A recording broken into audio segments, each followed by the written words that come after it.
Bem-vindo aos Sussurros do Imaginário. Nosso canal é totalmente dedicado a audiobooks, proporcionando uma experiência imersiva para todos os amantes de boas histórias. Aqui, você pode relaxar e deixar sua imaginação fluir enquanto escuta os melhores títulos literários. Dica especial: para uma experiência ainda mais completa, recomendamos que você acompanhe o audiobook com o livro físico ou o e-book. Dessa forma, você poderá desfrutar tanto da narrativa quanto do texto original, unindo os dois mundos. Pedimos desculpas especialmente aos deficientes visuais por quaisquer falhas que possam ocorrer nos audiobooks, como trechos em outras línguas, pequenos erros de narração ou tradução. Isso acontece porque utilizamos narração sintética para manter a produção dos áudios. Queremos ouvir você. Sugira nos comentários livros que gostaria de ver aqui no canal. Não se esqueça de curtir, comentar e se inscrever para ficar por dentro de todas as novidades. Obrigado por estar conosco e bons sussurros.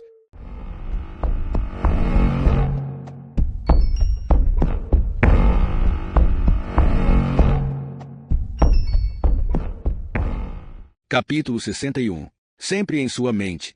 Axel deixa o escritório na INPE às 10 horas da manhã para trabalhar em casa. Coloca toda a papelada necessária em sua maleta. Ainda sente frio por estar tão cansado. E agora também está com fome. Dirige até o Grand Hotel e pega brunch para 2 pessoas. Axel leva comida para a cozinha. Beverly está sentada de pernas cruzadas sobre a mesa da cozinha, bem no meio, folheando a revista de noivas Amélia Brood Brolop. Está com fome? Pergunta a ele. Não sei se quero vestir branco quando me casar, diz Beverly. Talvez rosa claro. Gosto de branco, murmura Axel. Axel prepara uma travessa e os dois sobem as escadas para a sala íntima onde um módulo de sofás vermelho em estilo rococó está colocado junto às grandes janelas. Como parte do conjunto, há uma mesa octogonal do século XVIII. Ela revela quanto à época apreciava o entalhe na madeira. Um jardim com pavões e uma musicista, uma mulher tocando o eru. Axel arruma a mesa com a porcelana da família. Possui gravações em prata. Coloca guardanapos cinza prateados combinando e taças de vinho pesadas ao lado dos pratos. Serve Coca-Cola na taça de Beverly e água mineral com fatias de limão na sua. O rosto infantil de Beverly tem um pequeno queixo cinzelado acima de um pescoço frágil. A curva de sua cabeça pode ser vista sobre os cabelos despenteados. Ela bebe a taça toda, depois espreguiça o tronco, indolente, em um bonito movimento despretensioso. Axel pensa que fará exatamente isso quando for adulta, que talvez se espreguice dessa forma mesmo quando for uma velha senhora. Fale mais sobre a música, pede a ele. Onde estávamos? Pergunta Axel apontando o controle remoto para o aparelho de som. A interpretação inacreditavelmente perspicaz de Alexander Malter para a Lina de Arvo parte sai pelos alto-falantes. Axel pousa sua taça na mesa. As bolhas da água mineral dançam. Axel deseja de todo o coração que fosse champanhe naquele copo, champanhe para acompanhar a comida. Ele quer outro desejo acalentado, soníferos para passar a noite. Axel serve mais coca na taça de Beverly. Ela olha agradecida. Ele fita seus grandes olhos escuros e não percebe que passou do ponto até a coca começar a se espalhar pela mesa. Toda a paisagem chinesa escurece como se coberta por uma nuvem. A película líquida cintila sob o parque com seus pavões. Axel se levanta. Ele vê o reflexo de Beverly nos vidros das janelas. A curva de seu queixo é tão forte. E então, de repente, estabelece uma conexão ofuscante. Ele se dá conta imediatamente de que ela lembra Greta. Como pode não ter visto isso antes? Tudo o que quer fazer agora é fugir. Sair correndo daquela sala. Correndo da casa. Em vez disso, se obriga a pegar um pano para limpar o líquido derramado até seu coração ter oportunidade de desacelerar e voltar ao ritmo normal. Não é que as duas mulheres pudessem um dia ser confundidas, mas agora ele identifica uma lembrança, uma característica após outra que têm em comum.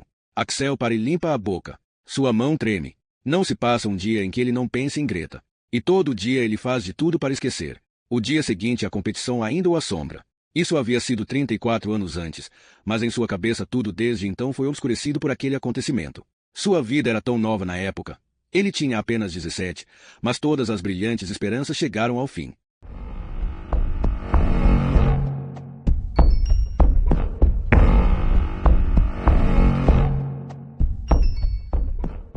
Capítulo 62. Doce sono. A competição John Frederick Berwald era a competição de maior prestígio para jovens violinistas no norte da Europa. Muitos dos jovens virtuosos do mundo foram colocados sob esse holofote ofuscante, mas após 6 rodadas diante de um júri fechado o número caíra para apenas 3. Agora era a rodada final, e os 3 violinistas competiriam no salão de concertos como parte de uma apresentação regida pelo lendário Herbert Blomstedt, e a música seria transmitida ao vivo pela televisão. Nos círculos musicais, era uma sensação que 2 dos finalistas, Axel Riesen e Greta Schellon, tivessem estudado no Colégio Real de Música de Estocolmo. O outro finalista era Shiro Sasaki, do Japão. Para Alice Riesen, uma musicista profissional sem renome, o sucesso de seu filho Axel era um enorme triunfo. Especialmente naquele momento. Ela ignorara os avisos do diretor da escola sobre as faltas de Axel, às vezes por um dia inteiro, e que ele estava ficando descuidado, sem concentração. Assim que Axel e Greta chegaram à terceira rodada, receberam permissão para dedicar todo o tempo a ensaiar. A competição os aproximara e, de modo impressionante, um estava feliz com o sucesso do outro. Haviam começado a se encontrar na casa de Axel para se ajudarem. Axel e seu irmão mais novo, Robert, podiam utilizar 7 aposentos no último andar da casa em Larkaden.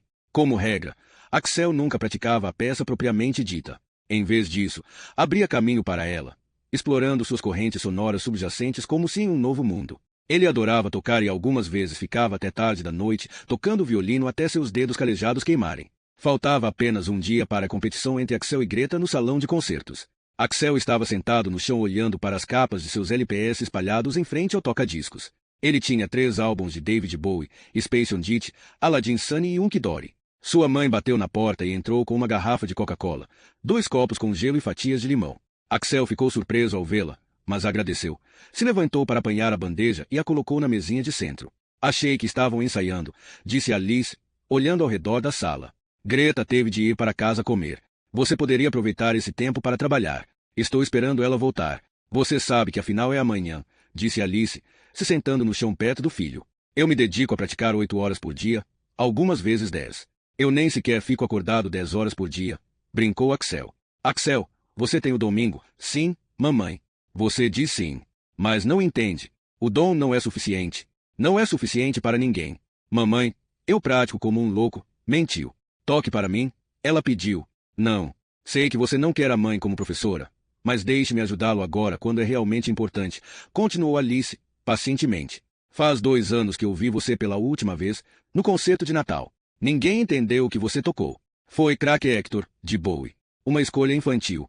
Mas ainda assim um desempenho muito impressionante para alguém de 15 anos, diz, estendendo a mão para tocá-lo. Mas veja, amanhã. Axel se afastou da mão da mãe. Pare de me atormentar. Pode ao menos me dizer qual peça escolheu. É clássica. Obrigado ao senhor ao menos por isso. Axel deu de ombros e evitou o olhar da mãe. Quando a campainha tocou, desceu as escadas correndo. O crepúsculo começava a cair, mas a neve refletia a luz indireta, de modo que a escuridão não engolia a casa. Greta estava no degrau de baixo, segurando o estojo de violino e a bolsa de pano. As bochechas estavam rosadas de frio, seu cachecol listrado, enrolado no pescoço para protegê-lo. Os cabelos caíam sobre os ombros, salpicados de flocos de neve. Ela colocou o estojo no guarda-roupas para pendurar casaco e cachecol. Então tirou as botas pretas e calçou sapatos de ficar em casa que tirou da bolsa. Alice Riesen desceu as escadas e estendeu as mãos para ela. Alice estava entusiasmada e suas bochechas brilhavam de alegria. Bom que estejam ajudando um ao outro a ensaiar, disse ela. Você precisa ser dura com Axel. Do contrário, ele é preguiçoso, censurou gentilmente. Percebi isso. Greta riu. Greta Schielor era filha de um gigante da indústria que tinha grandes participações em Saab Scania e em Skilda Banking. Fora criada pelo pai. Os pais tinham se divorciado quando era bebê, e desde então ele erguera uma barreira contra a mãe. Muito cedo, talvez antes mesmo do nascimento, o pai decidirá que ela seria violinista. Depois que os dois subiram as escadas para a sala de música de Axel, Greta foi ao piano de cauda. Seus cabelos brilhantes desciam em cachos até os ombros. Ela estava vestida de forma descontraída com uma saia xadrez escocesa, blusa branca, cardigan azul escuro e meias listradas. Ela tirou o violino do estojo, prendeu o apoio de queixo, limpou a colofonia das cordas com um pano, esticou o arco, passou uma nova camada de colofonia nele e afinou cuidadosamente o instrumento após sua viagem pela noite fria. Depois começou a tocar. Tocou como sempre, com os olhos semicerrados como se estivesse se concentrando em algo dentro de si. Seus cílios longos lançavam sombras sobre o rosto sério. Axel conhecia bem a peça. O primeiro movimento do concerto para violino em Ré maior de Beethoven, um tema sério, penetrante. Ele sorriu enquanto escutava. Ele respeitava a maravilhosa noção de música de Greta e a honestidade de sua interpretação. Bom, ponto quando ela terminou. Greta mudou de música e esticou os dedos. Mas eu não consigo me decidir. Você sabe, papai quer que eu toque a sonata para violino em sol menor de Tartini. Mas não estou tão certa. Ela ficou em silêncio, olhando para a música, lendo, contando e memorizando o legato complicado. Posso ouvir? Pediu Axel. Está terrível, disse ela, corando um pouco. Ela tocou o último movimento. Seu rosto estava tenso, bonito e triste. Mas no final ela perdeu o tempo exatamente quando as notas mais altas do violino deveriam se erguer como se pegassem fogo. Droga! Sussurrou, apoiando o violino sob o braço. Eu desacelerei. Tenho trabalhado como um animal, mas preciso me dedicar mais a semicolcheias e tercinas, que, embora eu tenha gostado do ritmo, como se você estivesse curvando um grande espelho na direção de... Eu não toquei direito, disse ela, enrubescendo ainda mais. Desculpe, sei que você está tentando ser gentil, mas não vai funcionar. Preciso tocar direito. É uma loucura que na noite antes da apresentação eu ainda não consiga decidir. Devo seguir o caminho fácil ou dedicar todo o meu esforço a uma peça difícil. Você conhece as duas bem, então... Não conheço. Isso seria um grande risco, explicou ela. Talvez. Preciso de mais algumas horas, talvez 3. E então talvez arrisque o Tartini amanhã. Você não deveria fazer isso só porque seu pai acha, mas ele está certo. Não está, disse Axel. Ele começou a apertar um baseado. Eu conheço bem a peça fácil, disse ela. Mas pode não estar em um nível suficientemente alto. Tudo depende do que você e Shiro Sasaki escolherem. Você não deveria pensar assim. Como eu deveria pensar? Nunca me deixou ver você ensaiando uma só vez. O que está planejando tocar? Ao menos escolheu uma peça.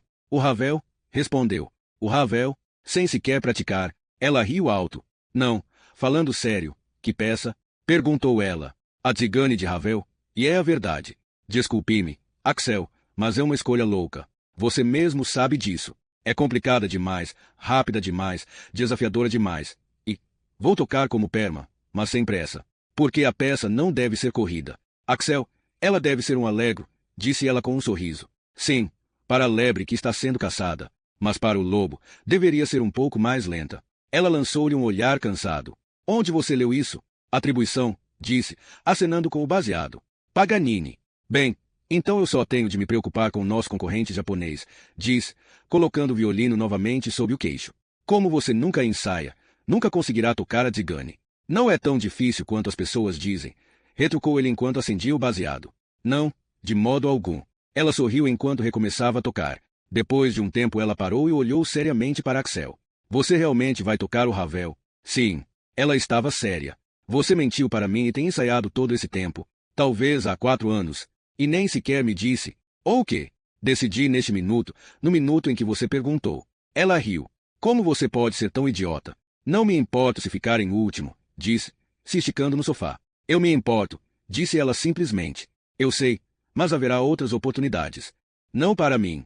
Ela começou a tocar o Tartini. Estava melhor, mas ela parou. Repetiu a passagem complicada. E então mais uma vez. Axel bateu palmas e então colocou The Rise and Fall of Ziggy Stardust and Despedez from Mars, de David Bowie, no toca-discos. Colocou a agulha sobre o long play e enquanto a música começava ele se deitou, fechou os olhos e começou a cantar junto.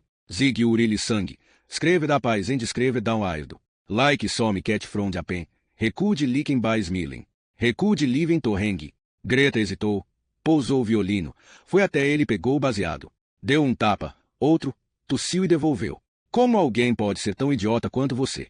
Perguntou, tocando os lábios dele. Ela se curvou e quis beijá-lo nos lábios, mas errou, tocando a bochecha. Sussurrou desculpe e o beijou novamente. Eles mantiveram os lábios juntos, vasculhando e procurando.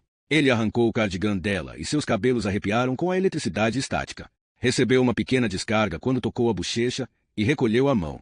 Sorriram nervosamente um para o outro e se beijaram de novo. Ele desabotoou a blusa branca engomada a ferro e sentiu os seios pequenos sob o sutiã simples. Ela o ajudou a tirar a camiseta. Os cabelos compridos lustrosos dela cheiravam como o ar fresco de neve em inverno, mas seu corpo estava quente como um pão saído do forno. Foram para o quarto dele e se jogaram na cama. As mãos dela tremiam enquanto abria e tirava a saia, e por um momento pareceu que ela iria tirar a calcinha ao mesmo tempo, mas não era o que pretendia.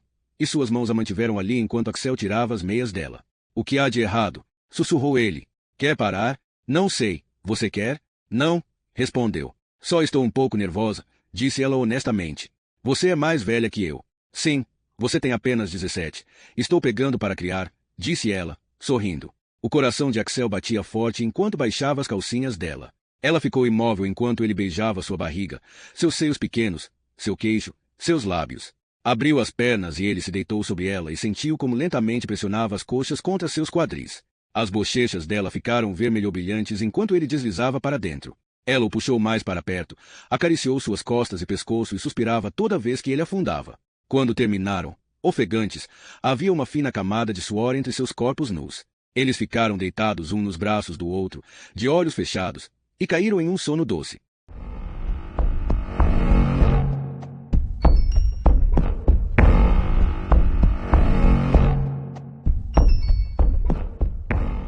Capítulo 63. A competição Johann Friedrich Berwald.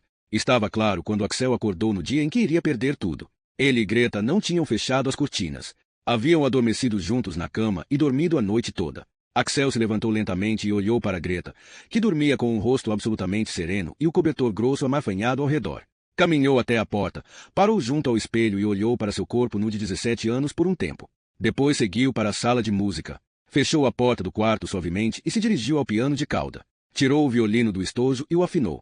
Levou-o ao queixo, foi à janela e, olhando para a manhã de inverno e para a neve soprada dos tetos em compridos véus, começou a tocar a Tzigane de Maurice Ravel de memória. A peça começa com uma melodia romana e triste, lenta e contida, mas então o ritmo acelera. A melodia ecoa cada vez mais rápido nela mesma como uma lembrança veloz de fração de segundo de uma noite de verão. É uma peça extremamente rápida. Axel tocava por estar alegre. Não estava pensando. Seus dedos corriam e dançavam como correntes e ondas em um riacho.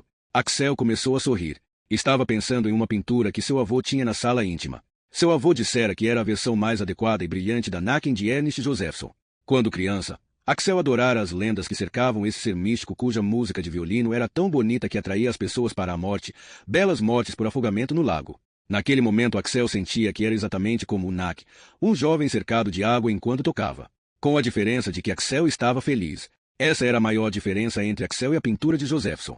Seu arco saltava sobre as cordas a uma velocidade impressionante. Ele não se importava que alguns dos pelos do arco esticado se partissem e dançassem no ar com a música. É assim que Ravel deve ser tocado, pensou. Não de forma exótica, mas de forma feliz. Ravel é um compositor jovem, um compositor feliz. Axel deixou as notas finais ressoarem no corpo do violino e então pareceu rodopiar para longe como a neve leve no telhado do lado de fora. Baixou o arco e estava prestes a se curvar para a neve do lado de fora, quando se deu conta de que havia alguém atrás dele. Ele se virou e viu Greta no umbral. Segurava o cobertor ao redor do corpo e seus olhos estavam escuros e estranhos enquanto olhava para ele. Axel franziu o senho com a expressão perturbada dela. O que há de errado? Ela não respondeu. Engoliu alto. 2 grandes lágrimas começaram a correr por suas faces. Greta, qual o problema? Insistiu.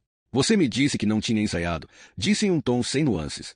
Não, eu, gaguejou. Eu disse a você que aprendia peças novas facilmente.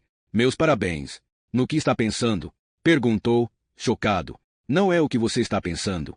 Não acredito que fui tão idiota, disse. Ele pousou violino e arco, mas ela já fechava a porta do quarto. Axel agarrou os jeans que deixará pendurados no encosto de uma cadeira e vestiu. Depois bateu na porta. Greta, posso entrar? Não houve resposta, e com isso uma massa negra de preocupação se formou nas suas entranhas. Pouco depois ela saiu do quarto inteiramente vestida. Nem sequer olhou para ele enquanto guardava seu violino no estojo e juntava suas coisas para deixá-lo sozinho. A sala de concertos estava lotada. Greta era a primeira a tocar. Quando o viu, ela desviou os olhos. Estava com um vestido de veludo azul e um colar com pingente de coração. Axel ficou sentado sozinho no camarim e esperou com pálpebras semicerradas. O silêncio era absoluto. Só se escutava um som baixo por trás da proteção plástica empoeirada de um ventilador. Seu irmão mais novo entrou no aposento. Não vai se sentar com mamãe? Perguntou Axel. Não, estou nervoso demais. Não posso ver sua apresentação. Vou ficar sentado aqui e esperar. Greta já começou? Sim, parece bom. Qual peça ela escolheu? Foi a sonata de violino de Tartini? Não, alguma coisa de Beethoven. Bom, murmurou Axel. Eles ficaram sentados em silêncio e não disseram mais nada. Após algum tempo houve uma batida na porta. Axel se levantou e abriu. Uma mulher disse que ele seria o próximo. Boa sorte, desejou Robert.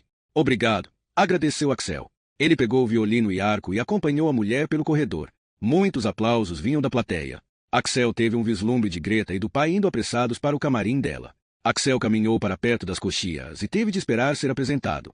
Quando ouviu seu nome, caminhou para o centro do palco iluminado e sorriu para a plateia. Houve um murmúrio quando ele anunciou sua escolha, a Tzigane de Maurice Ravel. Ele levou o violino ao queixo e ergueu o arco. Começou a tocar a introdução melancólica e depois acelerou o ritmo até uma velocidade impossível. A plateia parecia prender a respiração.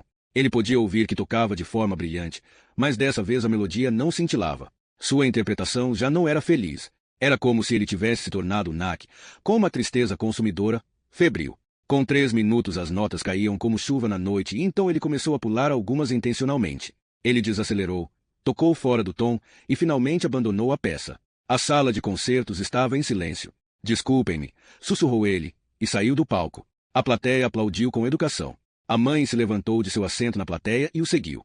Ela o deteve no corredor. Venha aqui, meu filho, disse, colocando as mãos em seus ombros. Então acariciou sua bochecha e tinha uma voz calorosa quando disse. Aquilo foi impressionante, a melhor interpretação que já ouvi. Perdoe-me, mamãe. O rosto dela endureceu.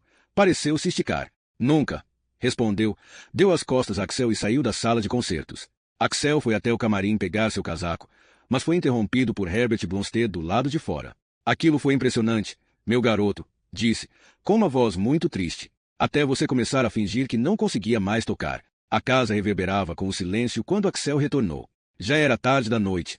Ele se arrastou para o apartamento do último andar, passou pela sua sala de música e entrou no quarto. Fechou a porta atrás de si. Ainda podia ouvir a música na cabeça, do modo como soara até ele começar a pular notas, reduzir o ritmo inesperadamente, abandonar a peça no meio. Ele tinha interrompido repetidamente. Axel se jogou na cama e adormeceu com o estojo do violino ao lado.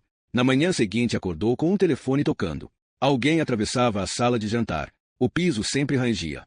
Um momento depois houve passos nas escadas. Sua mãe entrou no seu quarto sem bater. Sente-se, ordenou Alice. Axel ficou assustado no momento em que a viu. O rosto dela ainda estava molhado de lágrimas. Mamãe, por favor, fique quieto, diz em voz baixa. Acabei de receber um telefonema do seu diretor. Ele está chateado comigo porque... Fique quieto, berrou Alice. Ele parou de falar. Ela levou uma mão trêmula à boca. Novas lágrimas começaram a correr por suas faces.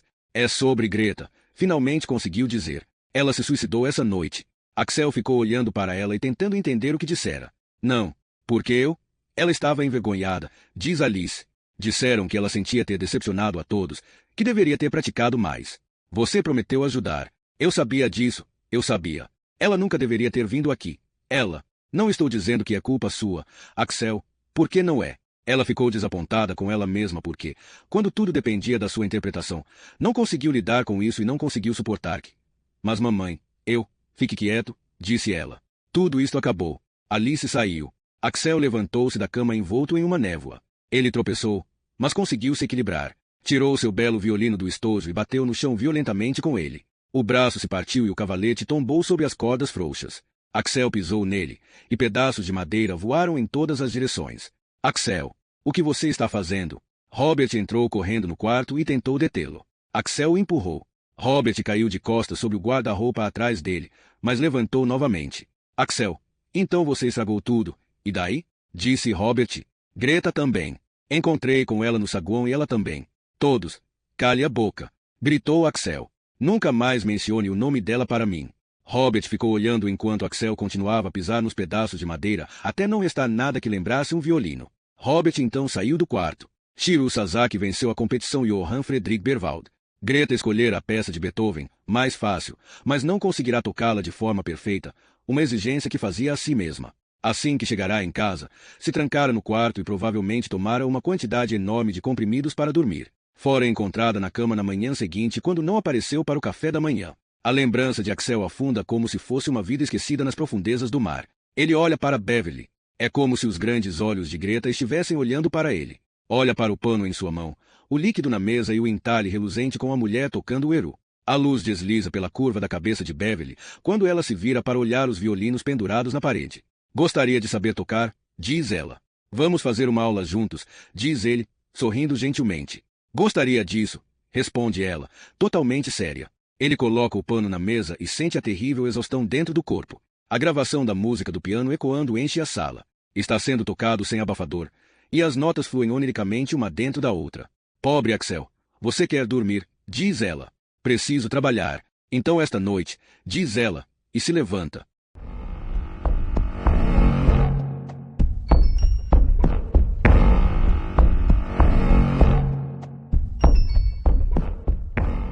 Capítulo 64. O elevador desce. O detetive inspetor Joona Lina está à sua escrivaninha no DIC. Lê as memórias de Cal Palkrona.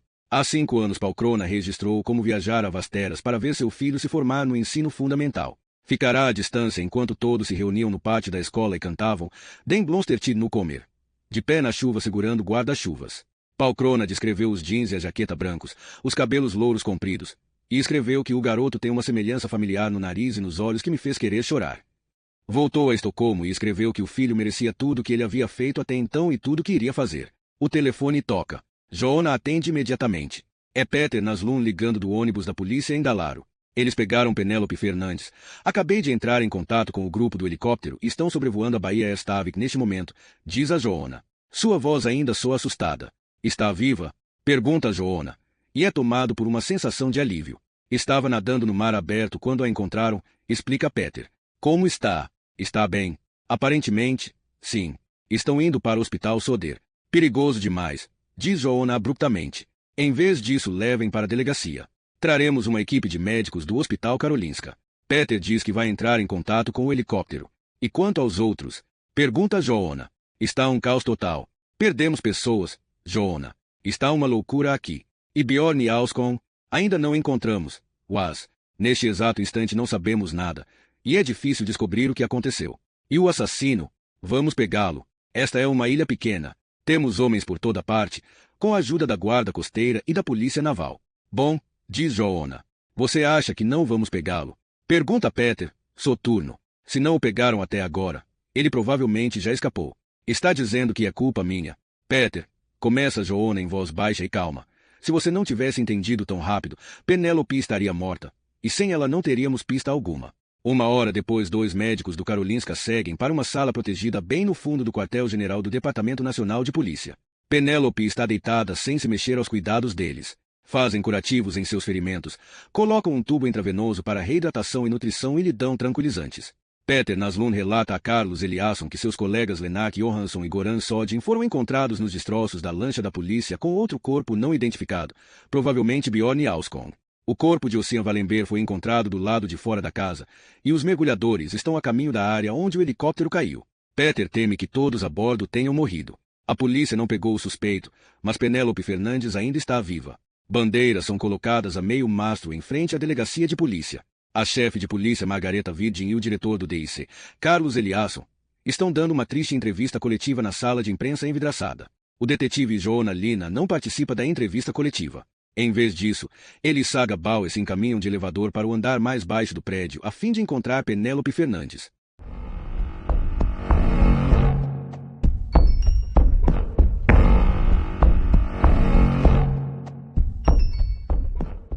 Capítulo 65. O que os olhos viram.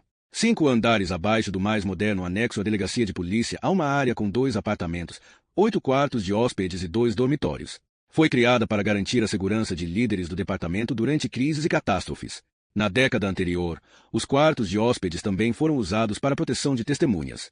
As paredes são de um amarelo alegre, e livros que parecem agradáveis tomam uma bela prateleira. É óbvio que as pessoas que ficam nesses quartos têm muito tempo para ler. Não há janelas, mas uma simulação delas, com uma luz por trás de uma cortina lisa que tenta distrair a mente da ideia de se estar enterrado em um bunker. Penélope Fernandes está deitada em um leito de hospital ali, gelada.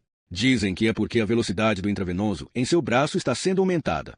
Estamos dando a você líquidos e suprimentos nutricionais, diz ela à médica, Daniela Richards. Com uma voz suave, a doutora Richards continua a explicar o que faz enquanto prende o catéter na parte interna do cotovelo de Penélope. Os ferimentos de Penélope foram limpos. Seu pé esquerdo machucado foi suturado e recebeu uma bandagem, e o corte nas costas foi limpo e fechado com curativo, enquanto o ferimento profundo no quadril recebeu os 8 pontos de que precisava. Agora quero dar a você um pouco de morfina para a dor. Mamãe, diz Penélope, quero falar com mamãe.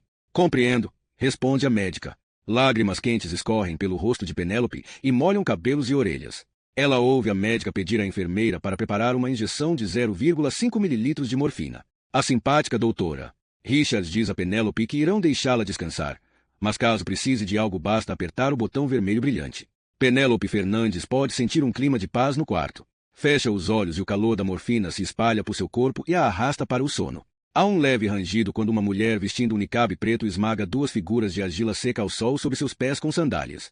Uma garota e seu irmão mais novo viram fragmentos e poeira. A mulher de véu caminha carregando uma carga pesada de grãos e nem sequer percebe o que está fazendo. 2 garotos assoviam, apontam e gritam que as crianças escravas estão mortas, e logo restarão apenas bebês. Todos os Fur morrerão. Penélope expulsa a lembrança de Cubum, mas antes que possa cair no sono novamente, sente por um instante o peso de toneladas de pedra, terra, argila e cimento sobre ela. Sente como se continuasse caindo, caindo, caindo, caindo para o centro da terra. Penélope Fernandes acorda de repente. Não consegue abrir os olhos. A morfina deixou seu corpo pesado demais. Mas ela sabe que está em um leito de hospital em um bunker protegido bem abaixo da delegacia de polícia. Já não precisa fugir. Seu alívio é seguido por uma enorme onda de dor e tristeza. Ela não sabe quanto tempo dormiu ou se deve apenas se permitir apagar novamente. Ainda assim abre os olhos. Ela pisca, mas nada vê. Nem mesmo o botão de emergência ao lado da cama está iluminado. Deve haver falta de energia. Ela está prestes a gritar, mas se obriga a ficar quieta quando a porta do corredor estala e se abre. Ela olha para a escuridão e ouve o próprio coração batendo forte. O corpo fica tenso e os músculos estão prontos para dar um salto. Alguém toca seus cabelos. Quase imperceptível. Ela fica absolutamente imóvel e sente alguém fazer isso de novo, furtivamente, os dedos se enrolando lentamente em seus cachos.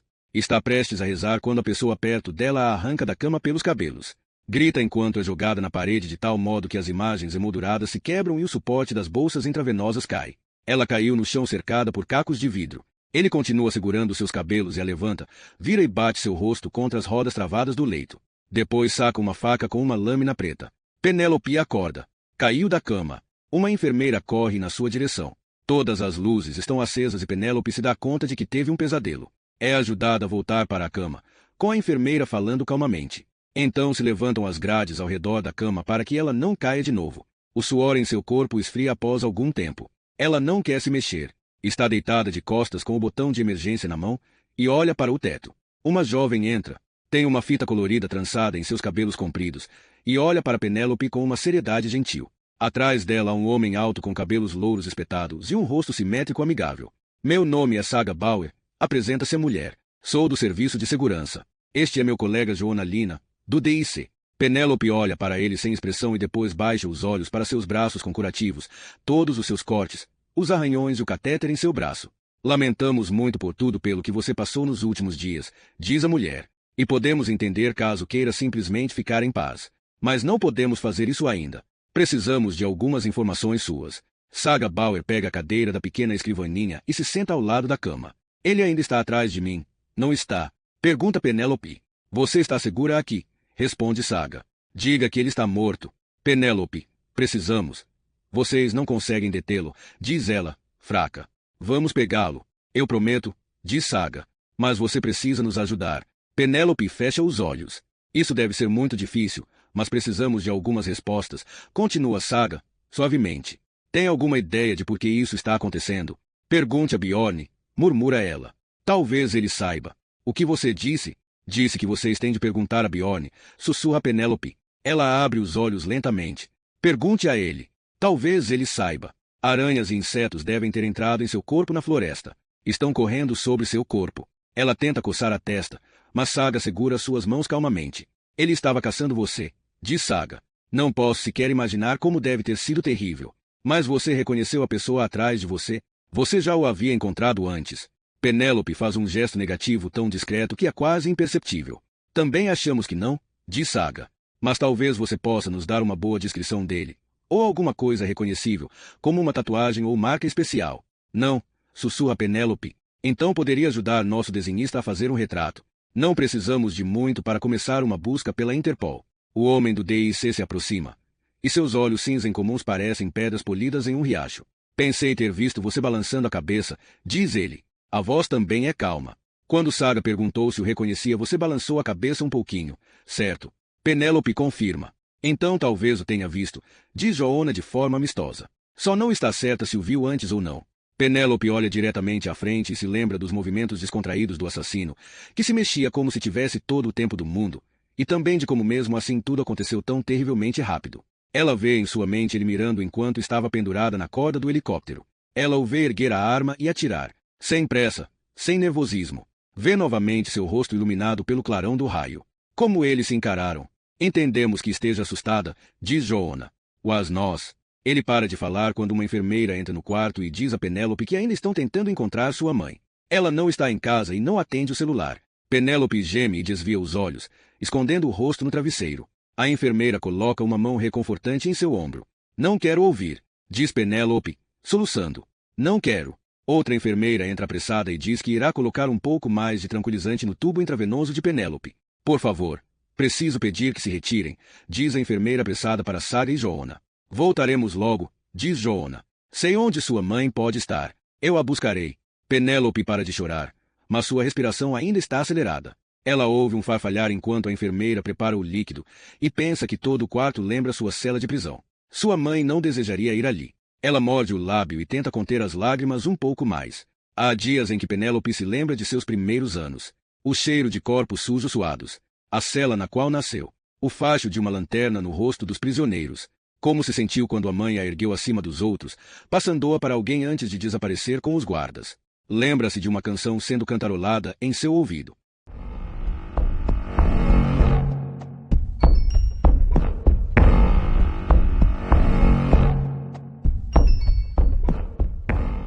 Capítulo 66. Sem Penélope. Cláudia Fernandes salta do ônibus no Dalaro Beach Hotel. Enquanto caminha para o porto, pode ouvir o som de helicópteros e sirenes cada vez mais baixos à distância. A busca não pode ter terminado. Eles têm de continuar procurando. Alguns barcos da guarda costeira se movem na água. Ela olha ao redor. Não há barcas no cais e nenhum carro esperando no porto. Penélope! Grita ela no ar. Penélope! Ela se dá conta de que deve parecer louca, mas sem Penélope não sobra nada nesta terra para ela. Começa a caminhar ao longo da água. A grama está seca e marrom, com lixo espalhado por toda parte. Gaivotas guincham à distância. Começa a correr, mas logo se cansa e volta a andar. Há chalés vazios na beira de um penhasco. Ela para junto a uma placa em um cais onde a palavra particular está escrita em letras brancas. Entra no cais de cimento e olha na direção dos grandes penhascos. Não há ninguém lá, pensa. Volta ao porto. Um homem chega pelo caminho de cascalho e acena para ela. É uma figura escura com o casaco tremulando com a brisa. Ela pisca por causa da luz do sol. O homem grita algo. Cláudia olha para ele, confusa. Ele começa a andar mais rápido, se aproxima dela e só então ela reconhece seu rosto amigável. Cláudia Fernandes. Chama ele. Sou eu, responde ela, e espera que ele a alcance. Sou John Benson, diz ao chegar. Joanna Lina me mandou encontrá-la. Disse que provavelmente você viria para cá. Porque precisa de mim, diz ela com uma voz fraca. Sua filha está viva. Cláudia olha para o rosto do homem. Ele repete as palavras. Penélope está viva, diz ele novamente e dá um grande sorriso para ela.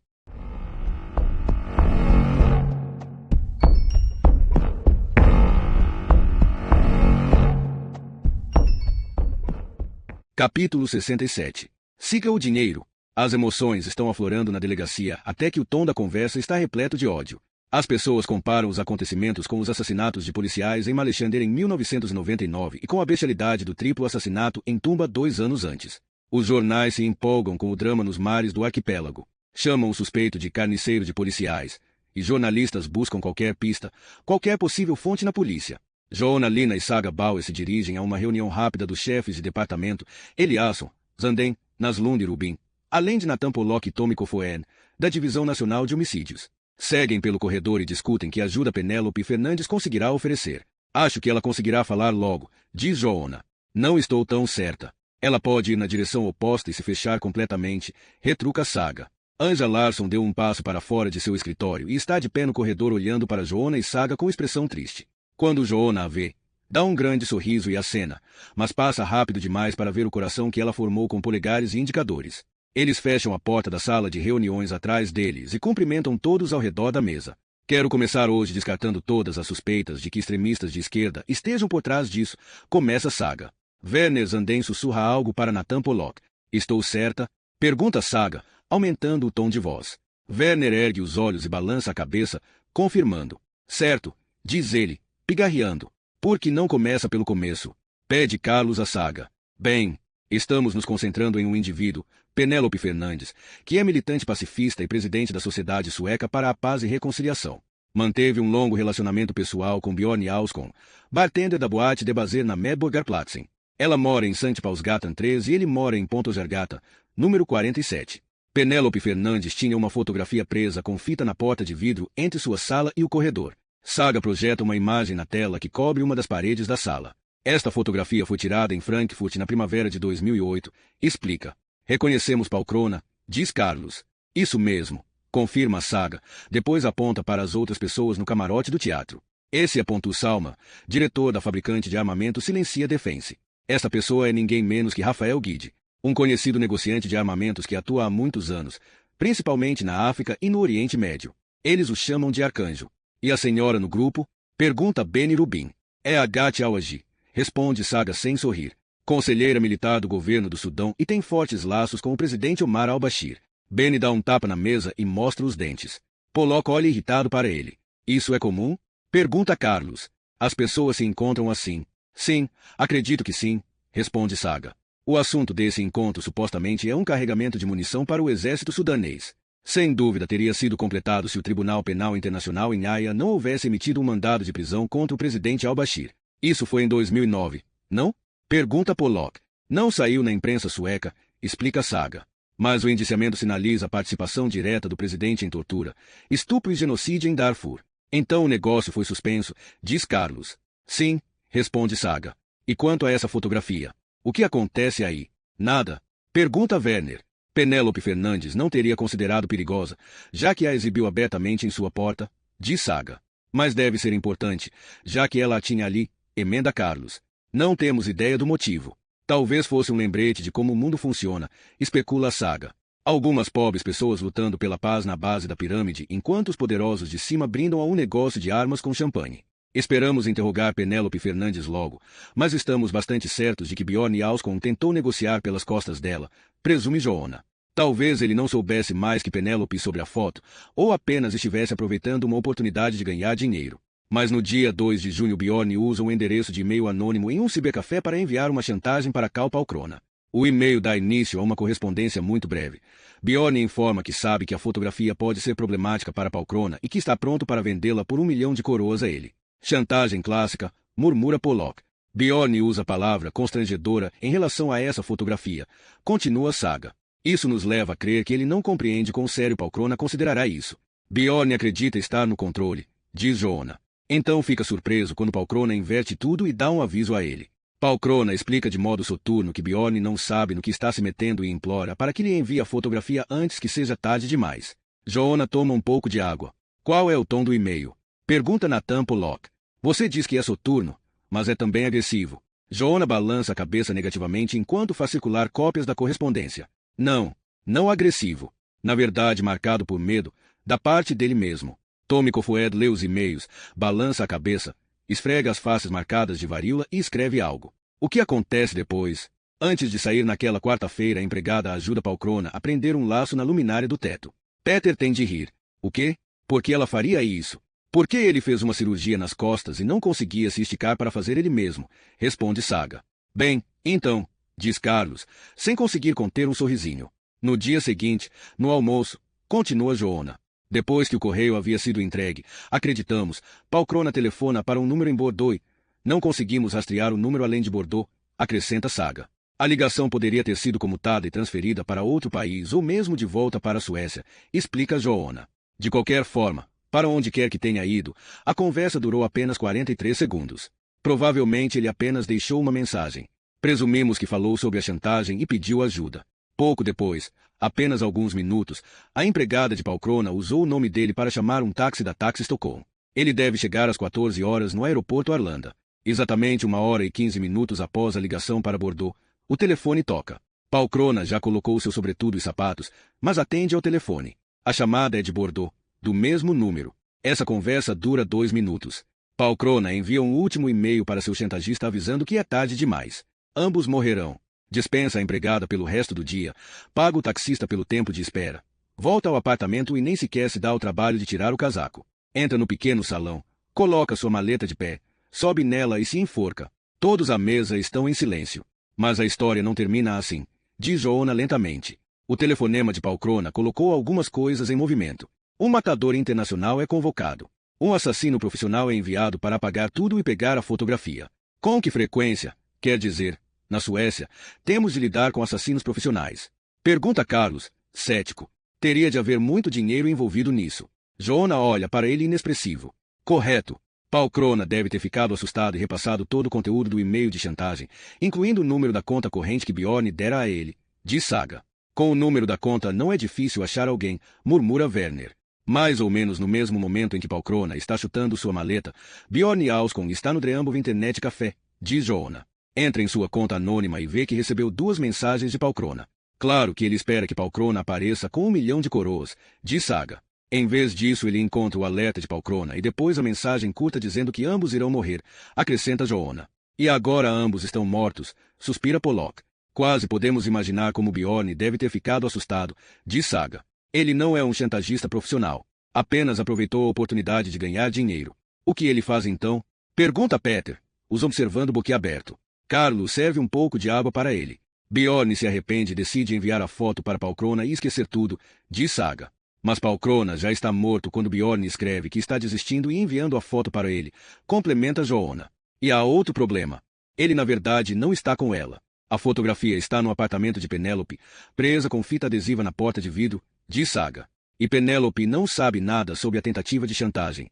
Ele precisa pegar a fotografia sem dizer a ela, diz Tommy Kofoed, balançando a cabeça. Não temos ideia de como ele tentaria explicar isso, diz Saga com um sorriso irônico. Provavelmente entrou em pânico. Simplesmente queria interromper a coisa toda e esperava que tudo acabasse enquanto eles passeavam de barco pelo arquipélago. Joona se levanta e olha pela janela. Uma mulher com uma criança nos braços empurra um carrinho de bebê com sacos de compra pela calçada. Na manhã seguinte, Penélope pega um táxi rumo ao estúdio da emissora de televisão para um debate. Continua Saga. Assim que ela sai, Bjorn entra em seu apartamento, arranca a fotografia, corre para a estação do metrô em Slussen, pega um trem para a estação central, compra envelope e selos no quiosque Presbyterian e manda a fotografia para Palkrona. Depois corre até o cibercafé e escreve um bilhete para Palkrona dizendo que a foto foi enviada. Bjorn se dirige então para seu apartamento, pega sua bagagem e a de Penélope para a viagem e vai ao seu barco, atracado no porto do Yacht Club de Langholmen. Quando Penélope termina, pega o metrô em Karlaplan e aparentemente vai direto para Ornstu, caminhando o trecho final até Langholmen. A essa altura o assassino de aluguel já vasculhou o apartamento de Bjorn e iniciou o incêndio que destruiu o andar inteiro. Mas eu olhei esse relatório, contesta Peter. Os inspetores disseram que o incêndio foi causado por um ferro de passar deixado no apartamento vizinho. Tenho certeza de que foi exatamente assim que aconteceu, diz Joona.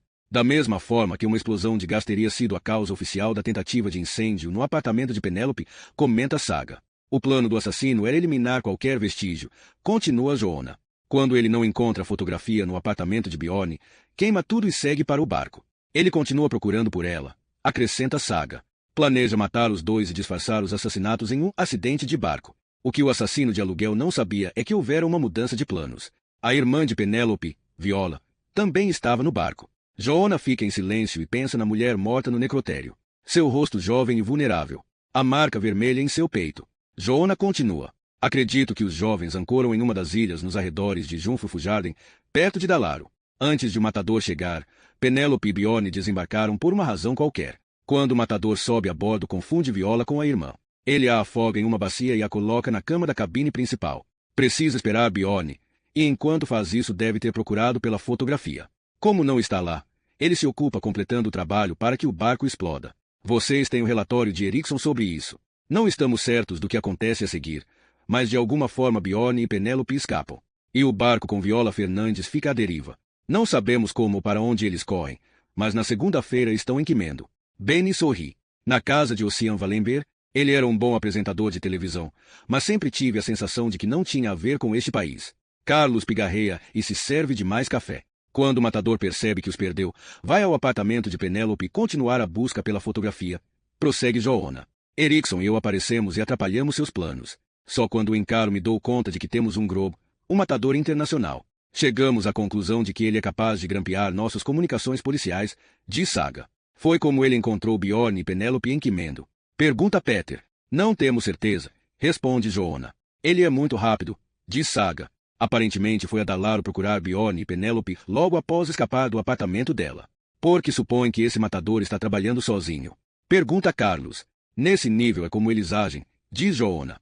E o que acontece depois? Ainda estamos reconstituindo, diz Peter. De alguma forma ele conseguiu sequestrar a lancha da polícia e matar Lennart Johansson e Goran Sodin. Depois ele conduz o barco para Quimendo, onde Bjorn Auscon e Ossian Wallenberg são assassinados. Explode a lancha. Segue Penélope e derruba o helicóptero do serviço de resgate. E desaparece, suspira Carlos. Mas Peter Naslund agiu tão rapidamente que Penélope Fernandes foi salva no fim, diz Joona. Ele vê Pollock se virar para Peter com interesse. Claro que temos de repassar tudo novamente com mais detalhes, diz Peter, com uma careta. Ainda assim há um toque de prazer por ter suas ações reconhecidas. Bem, e quanto à fotografia? Tem de haver algo aí, exclama Carlos. É só uma porra de uma fotografia, diz Peter com um suspiro. 7 pessoas morreram por causa dela, anuncia Joanna, com gravidade.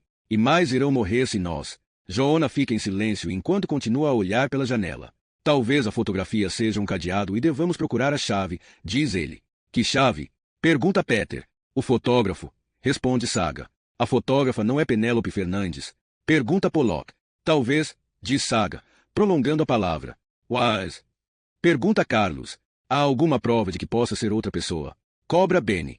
Joanna não acredita que Penélope tirou aquela foto, diz Saga. Que porra! Exclama Peter, quase gritando. Carlos fecha a boca com força. Ele olha para a mesa e é esperto bastante para se manter em silêncio. Penélope continua em estado de choque, e ainda não sabemos seu papel nisso, diz Saga. Nathan Pollock pigarreia e distribui cópias do testamento de Palcrona pela mesa. Palcrona tem uma conta bancária na ilha de Jersey, diz ele. Aquele maravilhoso paraíso fiscal, diz Peter Naslund, balançando a cabeça. Ele tira seu rapé de sob o lábio. Limpa o polegar na mesa sem perceber o olhar de Carlos. Podemos descobrir quanto dinheiro ele tem nessa conta? Pergunta Werner. Oficialmente, não, diz Joanna. Contudo, de acordo com seu testamento, ele estima ter 9 milhões de euros. Seu patrimônio pessoal despencou nos últimos anos.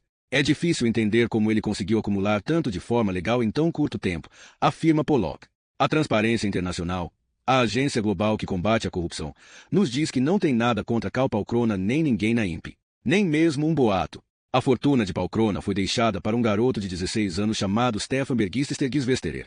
Acabamos descobrindo que ele é filho de Palcrona.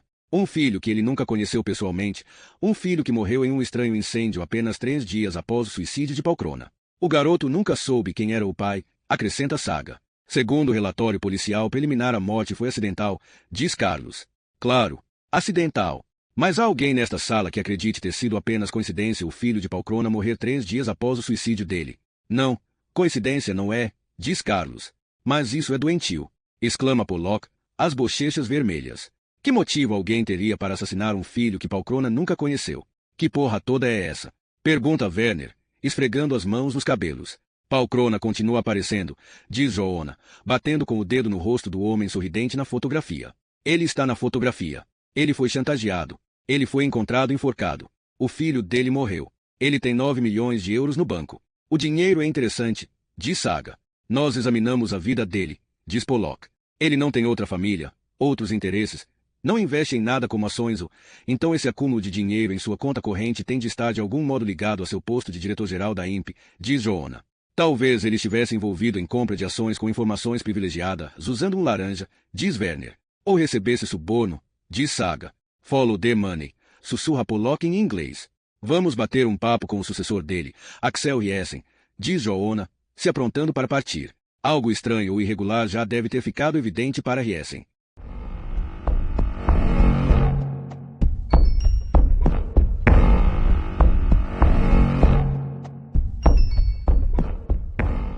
Capítulo 68. Algo para festejar. Joanna, Lina e Saga Bauer ouvem apitos estridentes e repetidas batidas de tambor quando chegam ao Instituto Real de Tecnologia. Uma manifestação segue para Odengata.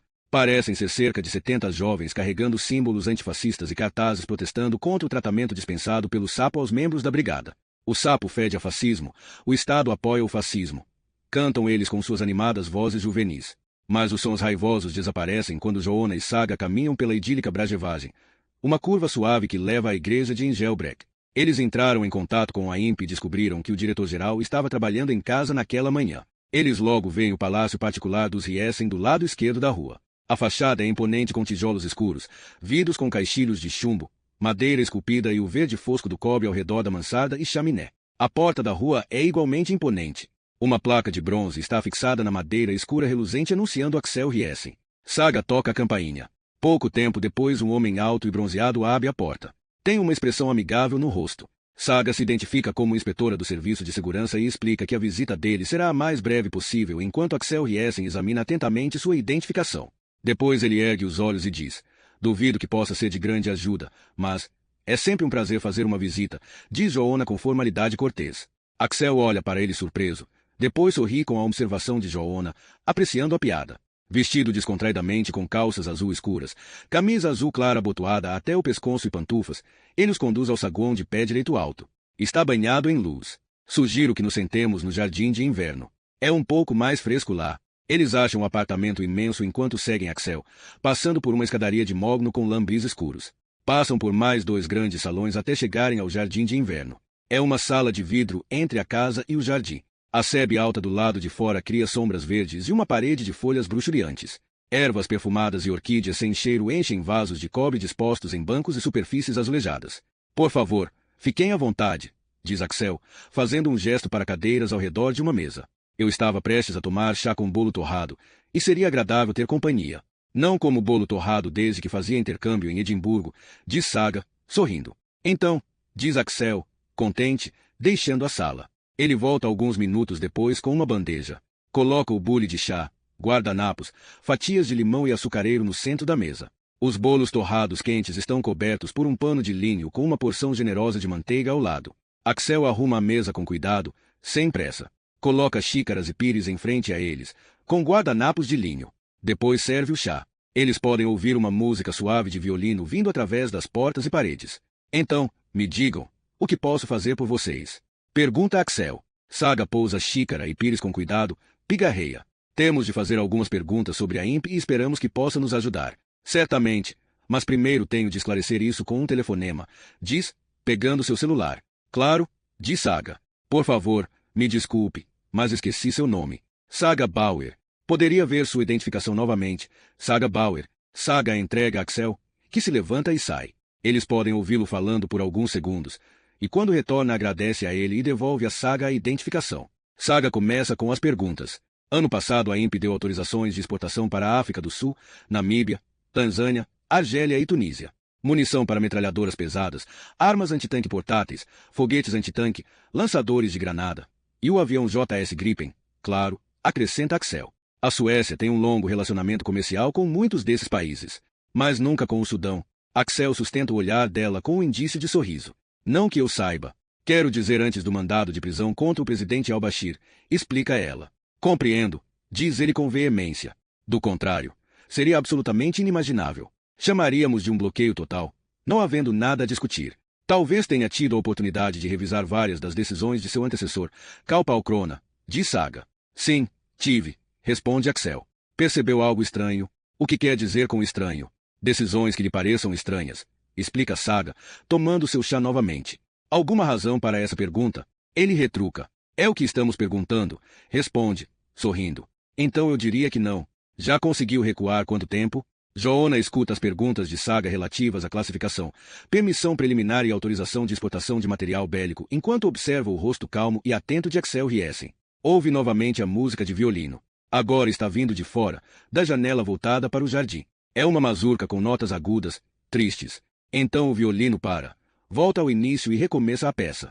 Joanna está escutando a música e pensando nas 4 pessoas sentadas no camarote particular. Ele toca distraidamente em sua pasta, onde leva a cópia da fotografia. Pensa em Palkrona e como ele se enforcou com uma corda de varal ao redor do pescoço, no testamento de Palkrona e no filho dele. Joanna vê Saga balançar a cabeça para algo que Axel diz. Uma sombra verde passa sob o rosto de Axel, talvez um reflexo da bandeja de cobre na mesa. Palkrona compreendeu a gravidade da situação imediatamente, pensa Joanna. Tudo que Bjorn Auscon precisou mencionar em sua carta de chantagem foi que Palkrona havia sido fotografado em um camarote particular com o negociante de armas Rafael Guide. Cal Palkrona não duvidou por um instante da autenticidade da fotografia. Talvez ele já soubesse de sua existência. Ou o conhecimento de Bjorn tornará real uma fotografia sobre a qual ele não sabia nada. Axel serve mais chá para Saga.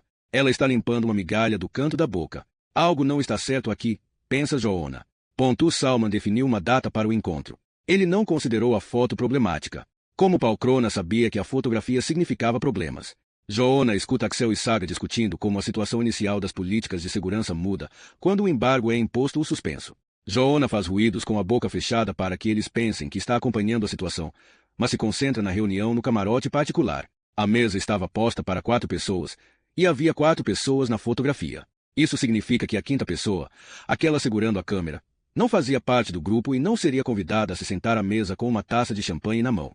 A quinta pessoa provavelmente era a resposta para o enigma. Precisamos fazer Penélope Fernandes falar logo, pensa Joanna. Mesmo que ela não seja fotógrafa, pode ter a chave, pode saber quem foi. Seus pensamentos retornam às 4 pessoas na fotografia. Cal Palcrona, Rafael Guide, Agathe Awagi e Pontus Salma. Joanna pensa novamente no encontro deles com Pontus Salma. Ele se identificou imediatamente. Segundo ele, a única coisa estranha na fotografia era que Cal Palcrona estava tomando champanhe, embora eles não tivessem nada para comemorar. Era apenas uma reunião preliminar, mas talvez houvesse algo a comemorar. O pulso de Joanna acelera. E se os 4 estivessem prestes a brindar a um acordo com champanhe? Pontus Salma se identificara e dera a eles muitos detalhes, assim como o local e a data. A data? Pensa Joanna. A data podia ser diferente. Temos apenas a palavra de Pontus Salma de que a reunião aconteceu em Frankfurt em 2008. Precisamos da ajuda de Penélope Fernandes. Joanna brinca com a pasta. Seria possível identificar os músicos ao fundo. Seus rostos estão nítidos. Alguém deve reconhecê-los. Se identificarmos os músicos, podemos definir o momento da reunião. Há 4 pessoas tocando, um quarteto. Talvez os 4 só tenham tocado juntos uma vez. Isso estabeleceria a data acima de qualquer dúvida. Claro, pensa Joanna. Já deveríamos ter feito isso. Ele pretende deixar Saga e Axel Riesen discutindo e retornar imediatamente à delegacia. Quer perguntar a Peter Naslund se eles consideraram o quarteto de músicos uma forma de descobrir a data exata da reunião. Ele olha para Saga e a observa sorrir para Axel Riesen e perguntar a ele sobre a indústria de defesa americana e suas grandes empresas, Raytheon e Lockheed Martin. A melodia do violino pode ser ouvida novamente pela janela aberta. Dessa vez é uma peça mais rápida. Para de repente, e depois ouve-se o som de 2 de suas cordas sendo comparadas. Quem está tocando? Pergunta Joanna, se levantando. É meu irmão, Robert, responde Axel, um tanto surpreso. Entendo. Ele é violinista profissional?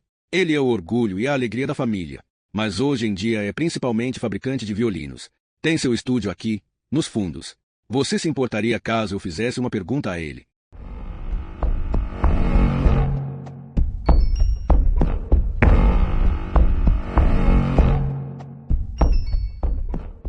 Capítulo 69. O quarteto de cordas. Joanna caminha com Axel para o pátio de mármore atrás da casa. O aroma dos arbustos de lilazes é quase forte demais. Eles seguem para o estúdio, e Axel bate. O violino para. A porta é aberta por um homem de meia-idade cujos cabelos rareando são compensados por um rosto inteligente e extremamente bonito. Seu corpo deve ter sido esguio, mas o passar dos anos deixou sua marca. A polícia quer falar com você, diz Axel em um tom sério. Você é suspeito de perturbar a paz. Confesso tudo, diz Robert. Torna mais fácil, diz Joanna. Algo mais. Temos alguns casos sem solução que você também poderia ajudar a encerrar, diz Joanna, sorrindo. Provavelmente sou culpado de todos eles, retruca Robert, e aperta a mão de Joanna. Isso é um alívio, brinca Joanna. Sou Joanna Lina, do Departamento Nacional de Investigação Criminal. O que é tudo isto? Pergunta Robert, sorrindo. Estamos trabalhando em um caso de morte inesperada. O antigo diretor-geral da INPE. Por isso estou conversando com seu irmão. Não sei nada sobre Palcrona além do que está nos jornais. Posso entrar um momento? Claro. Vou voltar para sua colega, diz Axel, e fecha a porta atrás de Joanna. O teto do estúdio tem uma inclinação alta, como o teto de um sótão. Uma escadaria de madeira belamente trabalhada leva à oficina embaixo, e o cheiro agradável de madeira recém-serrada, colofonia e terebentina sobe até eles. Por toda parte há violinos pendurados em vários estágios de fabricação. Outros materiais estão arrumados de forma organizada. Madeiras cuidadosamente escolhidas, rolos, ferramentas especiais para trabalho em madeira, plainas pequenas como uma rolha de vinho, facas curvas e outros. Ouvi sua música pela janela, diz Joanna. Robert balança a cabeça e aponta para um belo violino. Precisa de alguns ajustes. Você mesmo fez? Sim. É inacreditavelmente belo. Obrigado. Robert pega o violino e o entrega a Joanna. O instrumento reluzente quase não tem peso. Joanna o vira e respira fundo. O verniz é um segredo, comenta Robert. Ele pega o instrumento de volta e o coloca em um estojo com forração borgonha. Joanna abre sua maleta e tira a fotografia envolta em plástico e estende a Robert. Esse é Palcrona, diz Robert. Sim, mas você por acaso conhece as pessoas ao fundo, os músicos. Robert olha para a foto novamente e confirma com um gesto de cabeça. Esse é Marty Beaver, diz apontando. Kikuei Ikeda, Kazuhide Zomurai, no violoncelo, Clive Graham Smith. Esses músicos são conhecidos. Robert não consegue deixar de sorrir com a pergunta. São lendários. Esse é o Tokyo String Quartet. O Tokyo String Quartet, Significa que as mesmas 4 pessoas estão em todas as apresentações. Sim, sempre. Eles estão juntos há muito tempo. E se saindo bastante bem. Algo particular ou especial nessa fotografia. Robert olha para a foto com muito cuidado. Não, diz finalmente. Eles não tocam apenas em Tóquio?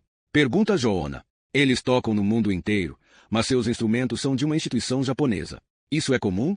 Sim, especialmente com certos instrumentos, responde Robert. Esses, da fotografia, estão entre os instrumentos mais valiosos do mundo. Entendo. É o quarteto Paganini, acrescenta Robert. O quarteto Paganini, repete Joona, olhando para a fotografia. A madeira brilha e as roupas pretas dos músicos estão refletidas no verniz. Stradivarius os fez, explica Robert. O mais velho é chamado de Zen, um violino feito em 1680. É o que Kikuei está tocando. Martin Beaver está com o que o Conde Kuzil de Salabu e deu de presente ao próprio Paganini. Robert hesita, não querendo entediar Joona. Mas Joona balança a cabeça para que ele continue. Os 4 instrumentos acabaram nas mãos de Niccolo Paganini. Não sei quanto você sabe sobre Paganini, mas ele era um violinista virtuoso e compositor. Compôs peças que foram consideradas ridículas na época porque as pessoas, mesmo músicos, as consideravam impossíveis de tocar. Até o próprio Paganini pegar o violino. Após sua morte, 100 anos se passaram antes que qualquer outro violinista conseguisse alcançar sua técnica e tocasse suas peças. E algumas de suas técnicas ainda são consideradas impossíveis. Sim, há muitas lendas sobre Paganini e seus duelos de violino. A sala ficou em silêncio. Joona olha novamente a fotografia e os 4 homens no palco ao fundo. Pensa sobre seus instrumentos. Então o Tokyo String Quartet costuma usar esses instrumentos específicos? Sim, eles os usam em 8 ou 9 concertos por mês. Alguma ideia de quando essa foto poderia ter sido tirada? Não faz mais de 10 anos, ao menos a julgar pela aparência de Martin Beaver. Eu o vi algumas vezes. Talvez o lugar onde eles estão tocando possa me levar à data. Esta é a Alte Oper, em Frankfurt. Tem certeza absoluta? Sei que eles tocam lá uma vez por ano, diz Robert. 2 ou 3 vezes. Perkele, murmura Joona em finlandês. Deve existir algum modo de descobrir quando essa fotografia foi tirada e assim ver se há um furo na história de Pontus Salma. Joona vai recolocar a foto em sua pasta. Penélope provavelmente é a única pessoa capaz de lançar alguma luz sobre isso. Então ele dá outra olhada. Observa o violino principal, a posição do arco, o cotovelo alto. Os olhos cinza de Joona encaram Robert. Eles sempre tocam as mesmas peças em turnê? As mesmas? Não. Quer dizer, eles tocam todos os quartetos de Beethoven. E só isso é uma grande variedade. Mas também tocaram várias outras peças. Schubert, Bartók e Brahms. Isso eu sei. É uma longa lista. Debussy, Dvorak, Haydn, muito Mozart e Ravel, e assim por diante. Joona está concentrado em suas palavras e então se levanta para andar pelo estúdio antes de parar e se virar novamente para Robert. Acabei de pensar em algo, diz Joona, ansioso. Se você ampliasse esta fotografia e desse uma boa olhada nas posições dos dedos dos músicos, as posições dos braços, seria possível determinar que peça eles estão tocando. Robert abre e fecha a boca, mas então sorri e pega a foto novamente. Sob os holofotes do palco da Alte Oper, os integrantes do Tokyo String Quartet são vistos claramente. O rosto estreito de Clive Graham-Smith está tipicamente suave, e sua testa alta brilha. E o dedo mínimo de Kikuei Ikeda está alto no braço, buscando uma nota alta. Desculpe-me, acho que seria impossível. Poderiam ser quaisquer notas, mas, digamos que você tivesse uma lente de aumento. Pode ver os dedos, as cordas, os braços dos instrumentos. Certo, teoricamente, mas, diz, suspirando e balançando negativamente a cabeça. Conhece alguém que pudesse me ajudar? Pergunta Joona, teimoso. Um músico ou um professor do Colégio Real de Música que pudesse analisar esta fotografia para nós. Eu gostaria que... Não é possível? É? Pergunta Joona. Não, falando sério, não é, diz Robert, dando de ombros. Se nem mesmo Axel conseguiu descobrir, ninguém consegue. Axel? Seu irmão? Claro. Você não mostrou a ele. Não. Não é por isso que estão conversando com ele. Não. Você é o músico, diz Joona, sorrindo. Fale com ele, sugere Robert. Porque deveria. Joona para, interrompido por uma batida na porta. Saga Bauer entra. A luz do sol bate em seus cabelos louros. Axel está aqui. Ela pergunta. Não, diz Joona. Outra detetive? Pergunta Robert com um grande sorriso.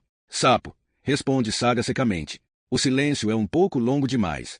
Robert está avaliando Saga, interessado em seus olhos azuis enormes e sua elegante boca rosada. Não tinha ideia de que o sapo tinha uma divisão de elfos, diz ele, sorrindo ainda mais. Depois tenta ficar sério. Desculpe-me. Não queria ficar encarando, mas você parece um elfo ou uma princesa de conto de fadas. As aparências enganam, retruca Saga secamente. Sou Robert Yessen. Apresenta-se Robert, estendendo a mão. Saga, diz ela, apertando a dele.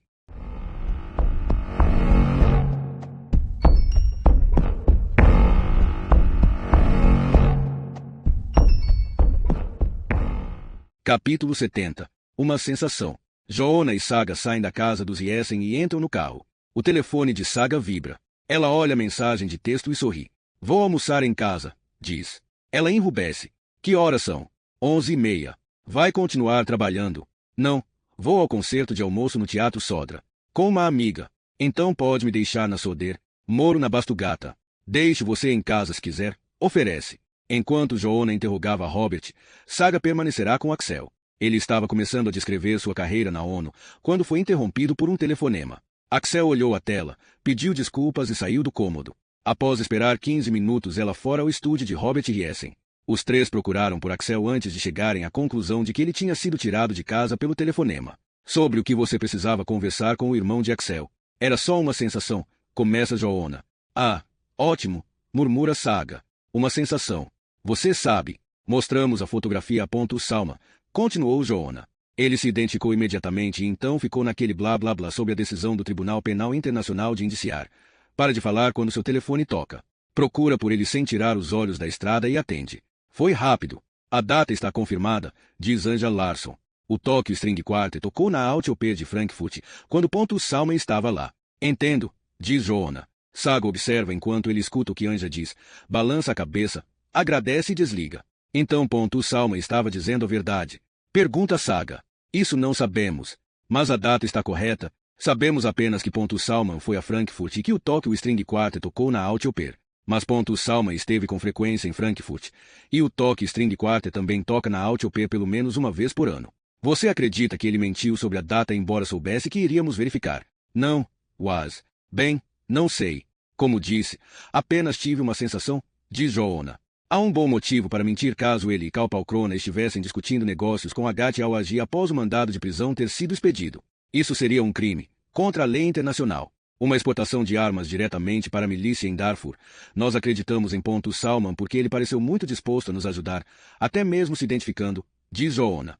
Mas só porque ele disse uma verdade não significa que tudo que ele diz é verdade. Essa é a sua sensação. Não, foi algo na voz de Salma. Quando ele disse que a única coisa estranha na fotografia era que Kalpalkrona não recusou champanhe. Já que não havia nada a celebrar, Saga completa o pensamento. Foi como ele colocou. Mas minha sensação é a de que havia algo a celebrar, e eles estavam brindando a isso com champanhe. Um acordo. Não há fatos que sustentem o que você acabou de dizer. Mas pense por um segundo na foto, diz Joona, teimoso. Há um clima naquele camarote. Olhe os rostos deles. Estão muito felizes com algo. Ainda assim, não podemos provar. Precisamos da ajuda de Penélope Fernandes. O que os médicos têm a dizer? Poderemos falar com ela em breve. Mas neste instante ela está mentalmente exausta. Não temos ideia do que ela pode nos contar, diz Joona. Não, mas o que nós temos? Droga, temos a fotografia, diz Joona. Temos os 4 músicos nela e talvez possamos descobrir a peça que eles estão tocando a partir das posições das mãos. Ah, Joona, suspira Saga. O quê? Pergunta ele, sorrindo. Isso é uma maluquice. Espero que perceba. Robert disse que teoricamente poderia ser possível.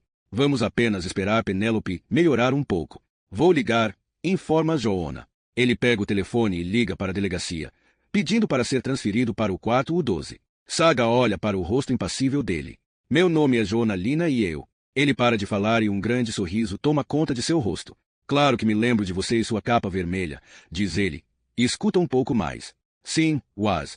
Quase acreditei que você iria sugerir hipnose. Saga pode ouvir a risada da médica do outro lado. Não, mas realmente, nós decididamente, precisamos falar com ela. O rosto dele fica sério. Posso entender os sentimentos dela, mas não pode fazê-la mudar de ideia. Certo, só temos de descobrir alguma outra coisa. Tchau. Ele desliga e ao mesmo tempo entra na Belmansgata. Era a doutora Daniela Richards, diz Joona a Saga. O que ela disse? Ela acha que poderemos interrogar Penélope em alguns dias. O grande problema é que temos de encontrar outro lugar para ela ficar. Ela se recusa a ficar naquele quarto subterrâneo. Ela diz, não há lugar mais seguro. Ela se recusa, repete Joona simplesmente. Temos de deixar claro como a situação é perigosa. Acredito que ela sabe disso melhor que nós.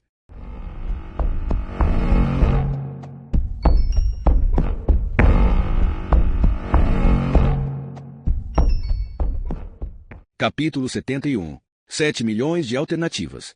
No restaurante Mosebach Etablissement, Giza e Joanna estão sentados frente a frente. A luz do sol banha o salão entrando pelas enormes janelas voltadas para a gama Stran, Skepshowman e a água cintilante. Eles estão terminando um almoço de arenque do Báltico frito com purê de batatas com amora alpina. Colocam nos copos o restante da cerveja. Ao fundo, em uma plataforma elevada, Ronald Brautigan se apresenta em um piano de cauda preto. A violinista, Isabelle Van Keulen, está terminando o último movimento de arco, o cotovelo direito erguido. A última nota do violino tremula, esperando pelo piano. Depois termina com um som agudo vibrante quando a música chega ao final. Depois do concerto, Joanna e Giza saem do restaurante para a Praça Mosebach. Param um momento, olhando um para o outro. O que é essa coisa toda sobre Paganini? Pergunta. Ela ajeita o colarinho de Joanna. Da última vez em que estivemos juntos você também falou sobre Paganini. Ele segura a mão dela gentilmente. Eu só queria ver você, para podermos discutir sobre você não tomar seu remédio. Não, responde ele, sério. Então você tomou.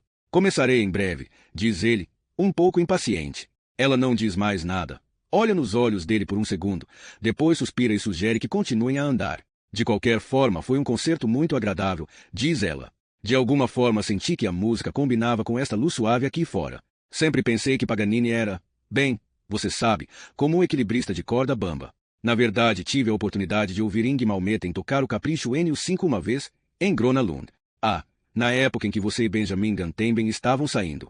Acabamos de nos tornar amigos no Facebook após todos esses anos.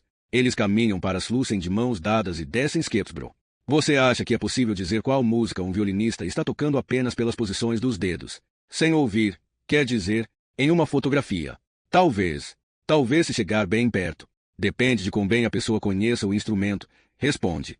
Quão perto? Como exatamente? Posso perguntar a Kaj se você acha que é importante, diz ela. Quem é Kaj? Kaj Samuelson. Ele trabalha no departamento de História da Música. Era um bom amigo do meu pai e me deu algumas aulas de direção.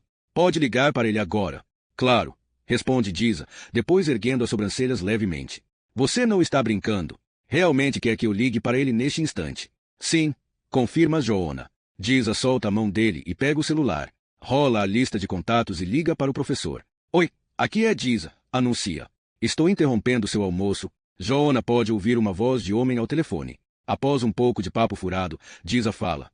Por falar nisso, estou aqui com um grande amigo que tem algumas perguntas para você. Ela ri de algo que ele diz e então pergunta diretamente. Você consegue definir qual nota um violinista está tocando? Não assim, apenas olhando para os dedos. Joanna observa Giza, que escuta, franzindo o senho. De gama está ele pode ouvir o som distante de música marcial. Certo, fala Giza. Quer saber? Kaj, acho que vou passar o telefone para ele. Ela dá o telefone a Joanna sem dizer uma palavra. Joanna Lina, diz ele.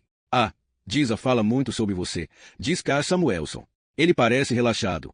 Um violino tem apenas 4 cordas, começa Joanna. Logicamente, há um número limitado de notas que podem ser tocadas. Aonde quer chegar com isso? A nota mais grave é o sol aberto, continua Joanna calmamente. E em algum ponto deve haver a nota mais alta que... Sim, um bom raciocínio, diz o professor. Em 1636, o cientista francês Mersenne publicou Harmonie Universelle. Nessa obra ele afirma que os melhores violinistas podem tocar uma oitava acima da corda solta. Isso significa que a gama pode ser de sol até mi em terça, o que nos dá no total 34 notas na escala cromática. 34 notas, repete Joanna. Mas se chegarmos aos músicos da era moderna, a gama é maior graças a novas posições de dedo, continua Samuelson, parecendo se divertir. E você pode contar ao chegarem lá em terça e ter uma escala cromática de 39 notas. Continue, diz Joanna, observando Giza, que se afastou para ver algumas estranhas pinturas confusas expostas na vitrine de uma galeria. Contudo, quando Richard Strauss expandiu o grande tratado de instrumentação e orquestração moderna, de Berlioz, de 1904, o sol em quarta foi aceito como a nota mais alta possível alcançada por um violinista de orquestra, o que significa 49 notas. Kaj Samuelson ri sozinho com o silêncio impressionado de Joanna. Na verdade, ainda não alcançamos a nota mais alta possível, explica o professor. E, além disso, agora temos flageolés e tons em quartas. Giza e Joanna estão passando agora por uma réplica recente de um barco viking atracado em Slotskagem enquanto ele fala. Estão se aproximando de Konstradgarten. E quanto a um violoncelo? Pergunta Joona, impaciente. 58. Responde Samuelson. Giza está lançando um olhar irritado para Joona e apontando para um café ao ar livre. A minha verdadeira pergunta é: você seria capaz de olhar a fotografia de 4 músicos, sendo 2 violinos, uma viola e um violoncelo, e em a imagem estando nítida, dizer, apenas pela posição de seus dedos nas cordas, que peça eles estão tocando? Joona ouve Carl Samuelson murmurando consigo mesmo do outro lado. Há tantas alternativas, milhares. Giza dá de ombros e continua andando sem olhar para Joona. 7 milhões de combinações, diz Carl finalmente. 7 milhões, repete Joona. Há silêncio dos dois lados da ligação. Mas na minha fotografia, continua Joona, teimosia na voz, é possível ver claramente os dedos e as cordas, de modo que muitas alternativas podem ser eliminadas imediatamente. Ficaria feliz em olhar sua foto, retruca o professor, mas não conseguiria adivinhar as notas, simplesmente não é possível. Imagine, Joona Lina, continua o professor alegremente. Imagine que você realmente descobriu as notas aproximadas. Como você conseguirá dizer, de todas as milhares de peças para quartetos de cordas, Beethoven, Schubert, Mozart, qual é a composição correta? Percebo que pode ser impossível, diz Joona. Falando sério, concorda Kaz. Joona agradece a ele pelo tempo despendido e vai até Giza, que está sentada na beira de uma fonte, esperando. Ela coloca a bochecha em seu ombro quando ele senta ao seu lado. Quando está passando um braço ao redor dela, se lembra das palavras de Robert Jessen sobre o irmão. Se nem mesmo Axel conseguiu descobrir, ninguém consegue.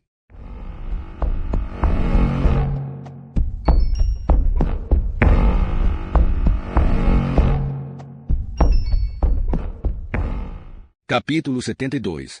O Enigma. Enquanto Joona está subindo rapidamente a calçada de Brajevagem, ouve crianças gritando alegremente no terreno da escola alemã. Ele toca a campainha de Axel e ouve o toque melodioso do lado de dentro, mas ninguém atende. Então, após esperar um momento, decide contornar a casa. De repente, ouve um barulho desagradável. Vê pessoas de pé à sombra de uma árvore e para a distância. Uma garota segurando um violino está no pátio de mármore. Parece ter uns 15 anos. Os cabelos são extremamente curtos, e ele pode ver desenhos em seus braços. Axel Jessen está com ela, balançando a cabeça e escutando atentamente enquanto ela arrasta o arco sobre as cordas. Os movimentos parecem desajeitados, como se segurasse o instrumento pela primeira vez. Talvez seja filha de Axel, ou mesmo neta, porque a observa com uma expressão muito gentil e curiosa. O arco cruza as cordas no ângulo errado, produzindo um som sibilado, arrastado.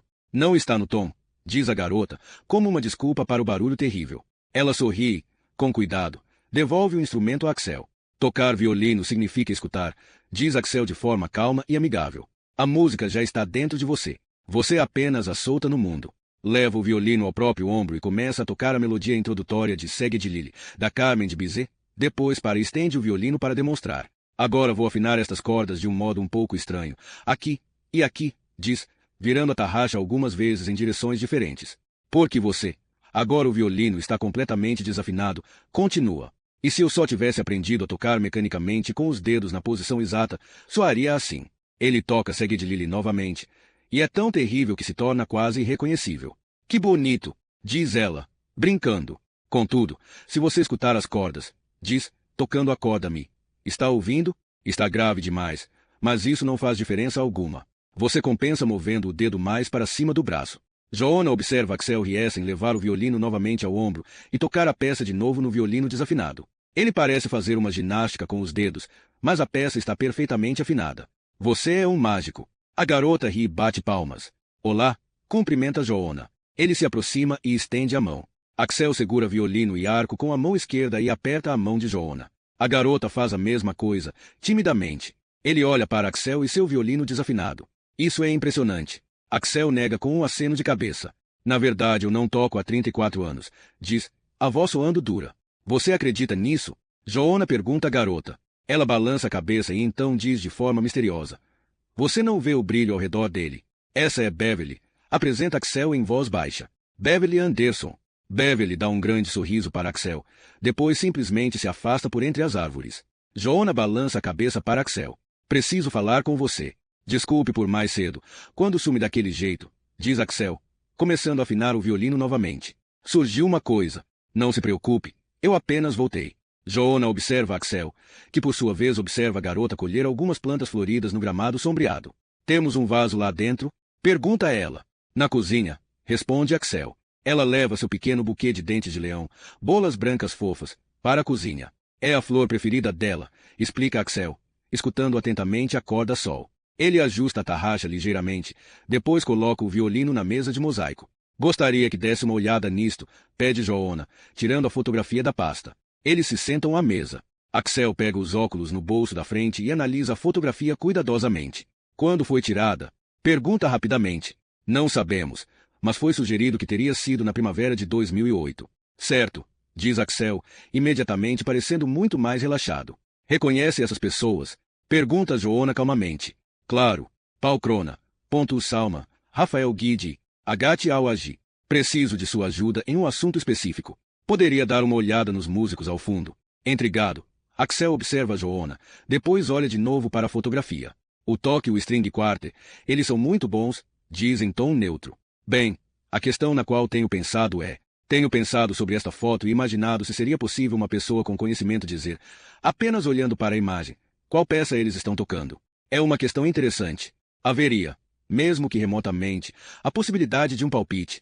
K. Samuelson acha que não, e quando seu irmão olhou disse que era impossível. Joona se inclina para a frente, os olhos suaves e calorosos à sombra. Seu irmão foi resoluto quando disse que, se você não pudesse resolver esse enigma, ninguém poderia. Um sorriso se insinua nos cantos da boca de Axel. Ele disse isso? Sim, responde Joona. Embora eu não saiba muito bem o que ele queria dizer com isso. Nem eu. Ainda assim, dê uma olhada na fotografia. Eu tenho uma lente de aumento. Você quer saber quando essa reunião aconteceu, não é? Afirma Axel em um tom de repente grave. Joona balança afirmativamente a cabeça e tira uma lente de aumento da maleta. Você deve conseguir ver os dedos deles com clareza, diz Joona. Joona recosta-se em silêncio e observa Axel examinar minuciosamente a fotografia. Ele acha que, se ela foi tirada em 2008, como fora dito, sua intuição estava errada.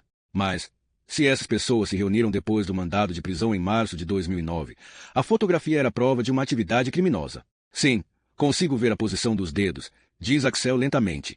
Pode adivinhar quais notas estão tocando? Pergunta Joona, ansioso. Axel suspira, devolve a fotografia e a lente de aumento para Joona, depois canta 4 notas em uma voz suave, mas clara, como se emanando de dentro dele. Então pega o violino e toca 2 notas altas, trêmulas. Joona Lina se levanta. E isso não é brincadeira. Axel Riesen olha diretamente nos olhos de Joona e balança a cabeça. Não. Martin Beaver está tocando um dó em terça, Kikuei está tocando um dó em segunda, Kazuhide Zomura faz uma pausa e Clive toca um pizzicato de 4 notas. Foi o que eu cantei. Mi, lá, dó. Joona anota isso, e pergunta, qual o seu palpite? Não é um palpite, retruca Axel. Essa combinação aparece em muitas peças. Quer dizer, apenas identificando essas notas você pode deduzir a peça exata que o toque string quartet está tocando nesse momento na foto. Essa combinação é encontrada apenas em um lugar, diz Axel. Como sabe? Axel se vira e olha para uma janela da casa. Sombras de folhas rendadas refletem no vidro. Desculpe-me. Por favor, continue, diz Joona. Claro que não ouvi todas as peças que o quarteto tocou, diz Axel, dando de ombros. Mas você está certo de que esta exata combinação de notas é encontrada em apenas uma composição específica? Pergunta Joona novamente. Só tenho conhecimento de uma, responde Axel calmamente. O compasso 156 do primeiro movimento do segundo quarteto de cordas de Bela Bartók. Axel pega o violino e o leva ao ombro. Tranquilo. Este movimento é maravilhosamente pacífico, quase como uma canção de ninar. Escute a primeira voz, pede enquanto começa a tocar. Os dedos de Axel se movem com ternura, as notas tremulam, leves e macias. Ele para após 4 compassos. Os 2 violinos acompanham um ao outro. Mesma nota, diferentes oitavas, explica. É quase bonito demais, mas então o acorde Lá menor do violoncelo torna dissonantes as notas do violino. Embora não sejam experimentadas como dissonantes por serem harmônicas. O que? Ele para de falar e pousa o violino. Joona olha para ele. Então você está absolutamente certo de que esses músicos estão tocando o segundo quarteto de cordas de Bartók? Pergunta Joona em voz baixa. Sim. Joona, de repente desconfortável, se levanta e cruza o pátio até a sebe de lilazes. Isso é tudo de que ele precisa para determinar o momento da reunião. Ele sorri consigo mesmo e imediatamente limpa o triunfo com a mão. Retorna, pega uma maçã vermelha na tigela na mesa e encontra o olhar questionador de Axel. Então você está absolutamente certo, confirma Joona de novo. Axel balança a cabeça e Joona dá a maçã a ele. Ele se vira para tirar o telefone no paletó e ligar para Anja. Anja, está uma emergência. Vamos fazer uma sauna juntos este fim de semana, retruca Anja. Preciso de sua ajuda. Eu sei, diz Anja, dando uma risadinha. Joanna tenta disfarçar a tensão em sua voz. Preciso que você verifique o repertório do Tokyo String Quartet nos últimos 10 anos. Já fiz isso. Especificamente o que eles tocaram na Autopia de Frankfurt nessa época. Sim, na verdade eles se apresentaram lá anualmente. Eles alguma vez tocaram o segundo quarteto de cordas de Bartók. Há uma pausa enquanto ela confere a informação. Sim, Opus 17. Tocaram uma vez.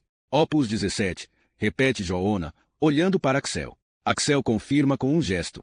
O quê? Pergunta Anja. E quando eles tocaram essa peça? Em 13 de novembro de 2009. Tem certeza? As pessoas na fotografia se encontraram 8 meses depois do mandado de prisão contra o presidente do Sudão, pensa Joanna. Salma mentiu sobre a data. Eles se reuniram em novembro de 2009. E toda esta carnificina é fruto disso. As mortes brutais de tantas pessoas, e talvez ainda mais no futuro. Joanna estende a mão e brinca distraído com alguns botões de lilás, e pode sentir o cheiro de churrasco vindo de algum pátio. Ele pensa que tem de ligar para Saga Bauer e contar a novidade. É isso? Pergunta Anja do outro lado. Sim. Pode usar aquela palavrinha. Ah, sim. Kitoksexisapusum, diz Joanna em finlandês. Como agradecimento, eu vou lhe dar um beijo. Joanna encerra a ligação. Salma mentiu. Pensa Joanna novamente. Não havia exceções ou ambiguidades em um embargo total de armas. Mas Agathe Al-Agi queria comprar munição. E os outros queriam dinheiro. Nenhum deles dava mínima para direitos humanos ou lei internacional. Joanna imagina Salma, um homem estranhamente sereno sem emoções no rosto. Negócios de armas e o dinheiro que eles produzem, lhe diz o sussurro em sua cabeça. Tudo isso por causa do contrabando de armas, a fotografia, a tentativa de chantagem, as pessoas mortas. Ele vê Saga Bauer de pé após sua conversa com Salma. Ela deixará as marcas de 5 dedos na escrivaninha dele como um testemunho silencioso. Março de 2009. Foi quando o Tribunal Penal Internacional em Haia emitiu o mandado de prisão contra o presidente do Sudão Omar al-Bashir por envolvimento direto no extermínio de 3 grupos étnicos em Darfur. Naquele instante todos os habituais carregamentos de munição do restante do mundo foram suspensos. O exército do Sudão ainda tinha armas, metralhadoras e fuzis, mas ficariam com pouca munição e, em pouco tempo, completamente desabastecidos. O estrangulamento do suprimento sufocaria a milícia em Darfur, exceto por aqueles 4, Cal Palkrona, Salma, Rafael Guide e Agathe Al-Agi, terem escolhido se colocar acima da lei internacional. O que você descobriu? Pergunta Axel, se levantando. Como? Reage Joanna, arrancado de suas reflexões. Conseguiu determinar a data daquela reunião? Sim. Axel tenta olhar nos olhos de Joanna. Insiste Axel.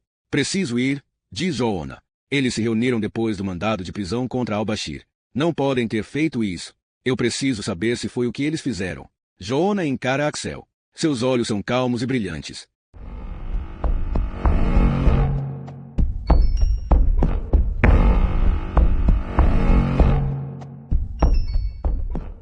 Capítulo 73. Uma última pergunta. Saga Bauer está deitada de barriga para baixo no tapete branco felpudo. Seus olhos estão fechados enquanto Stefan beija suas costas lentamente. Seus cabelos claros se espalham como uma cachoeira sobre o chão. O rosto de Stefan é quente enquanto se move sobre sua pele. Continue, ela pensa. Os lábios dele são leves pinceladas agradáveis entre suas omoplatas. Ela se obriga a ficar imóvel e estremece de prazer. O dueto erótico para violoncelo e mezzo-soprano de Kaunan Dersarin sai dos alto-falantes do seu aparelho de som. As vozes de mulher e violoncelo se cruzam ritmada e repetidamente, como fluxos interligados em um córrego escuro. Saga está deitada, o desejo aumentando em seu corpo, respira pela boca entreaberta e umedece os lábios. As mãos dele deslizam pela sua cintura, ao redor dos quadris e depois sem esforço erguem suas nádegas. Ninguém que já conheci me tocou tão suavemente, pensa Saga, sorrindo consigo mesma. Ela ouve o próprio gemido ao sentir o toque da língua dele. Ele vira seu corpo com cuidado. O tapete deixa marcas em seu corpo. Continue, sussurra. Ou você atira em mim, diz ele. Ela confirma com um gesto e sorri abertamente. Cachos dos cabelos negros de Stefan se curvaram ao redor do rosto e seu rabo de cavalo está pendurado acima de um de seus seios. Vem, sussurra Saga. Ele tira os jeans rapidamente e deita o corpo no sobre ela. Ela ergue as pernas e o sente entrar. Dá um longo gemido, depois respira mais rápido. Eles hesitam um momento, maravilhados com a sensação de estar além da proximidade. Stefan empurra suavemente. Seus quadris estreitos se movem com cuidado. Saga corre os dedos sob as omoplatas dele, costas e nádegas. Então o telefone toca. Claro, pensa ela. Na pilha de roupas no sofá. Seu celular toca com insistência o Blue Jeans Blues do ZZ Top. Está enterrado sob o chemise de linho branco, lingerie e jeans do avesso. Deixe tocar, sussurra ela. É seu telefone de trabalho, diz ele. Foda-se, não é importante, murmura, e tenta mantê-lo preso a ela. Mas ele sai, fica de joelhos e procura nos bolsos do jeans dela enquanto a música continua a tocar. Ele finalmente vira a calça de cabeça para baixo e o telefone cai. Parou de tocar. Então um pequeno sinal anuncia que há uma mensagem de voz. 20 minutos depois Saga está correndo pelo corredor da delegacia, as pontas dos cabelos molhadas da chuveirada rápida. Seu corpo ainda vibra, desejoso e insatisfeito. A lingerie e os jeans parecem desconfortáveis, e não exatamente no lugar certo. O rosto roliço de Anja Larsson surge inquisidor acima do computador, enquanto Saga corre para o escritório de Joanna. Ele espera no meio da sala. Seus olhos cinzentos a encaram de modo penetrante e ela sente um estremecimento de desconforto. Feche a porta, diz ele, sério. Ela fecha imediatamente e se volta para ele. Está ofegando baixinho. Axel Riesen se lembra de cada peça musical que já ouviu. Cada nota de cada instrumento em uma orquestra sinfônica. E ele soube na hora qual peça o quarteto de cordas estava tocando. Era o segundo quarteto de cordas de Bela Bartok. Tudo bem, você estava certo. Agora sabemos o que estavam tocando, mas... Esta fotografia foi tirada em novembro de 2009, informa Joanna secamente. Então aqueles demônios ignoraram o embargo. Estavam fazendo um negócio de armas, diz, amarga. Certo. E planejavam que a munição chegasse a Darfur, sussurra. Joanna balança a cabeça enquanto os músculos de seu maxilar se contraem. Cal Palkrona nunca deveria estar lá. Não com Pontus Salma, nem com ninguém. E aí estão eles juntos, flagrados em uma fotografia, de Saga, triunfante, brindando a um negócio com Rafael Guide e Al-Agi. Isso mesmo. Joanna encara os olhos azul verão de Saga. Dizem que os peixes realmente grandes sempre escapam, murmura Saga. As pessoas sempre disseram isso. A maioria das pessoas percebe isso. Mas é verdade. Os grandes quase sempre se livram. Eles olham em silêncio para a fotografia mais uma vez. 4 pessoas em um camarote. O champanhe. As expressões em seus rostos. Os músicos tocando os instrumentos de Paganini na Alt Oper. Agora solucionamos o primeiro enigma, diz Saga, e respira fundo. Um negócio sujo para enviar armas para o Sudão. Palkrona estava lá. O dinheiro em sua conta certamente vem de subornos, diz Joanna devagar. Mas ao mesmo tempo Palkrona não autorizou esse negócio. Seria impossível. Ele nunca conseguiria que passasse. Joanna é interrompido pelo telefone em seu paletó. Ele atende, escuta em silêncio e encerra a ligação. Olha para Saga. Axel Riesen descobriu o que está acontecendo, diz Joanna. Ele sabe o que a fotografia significa.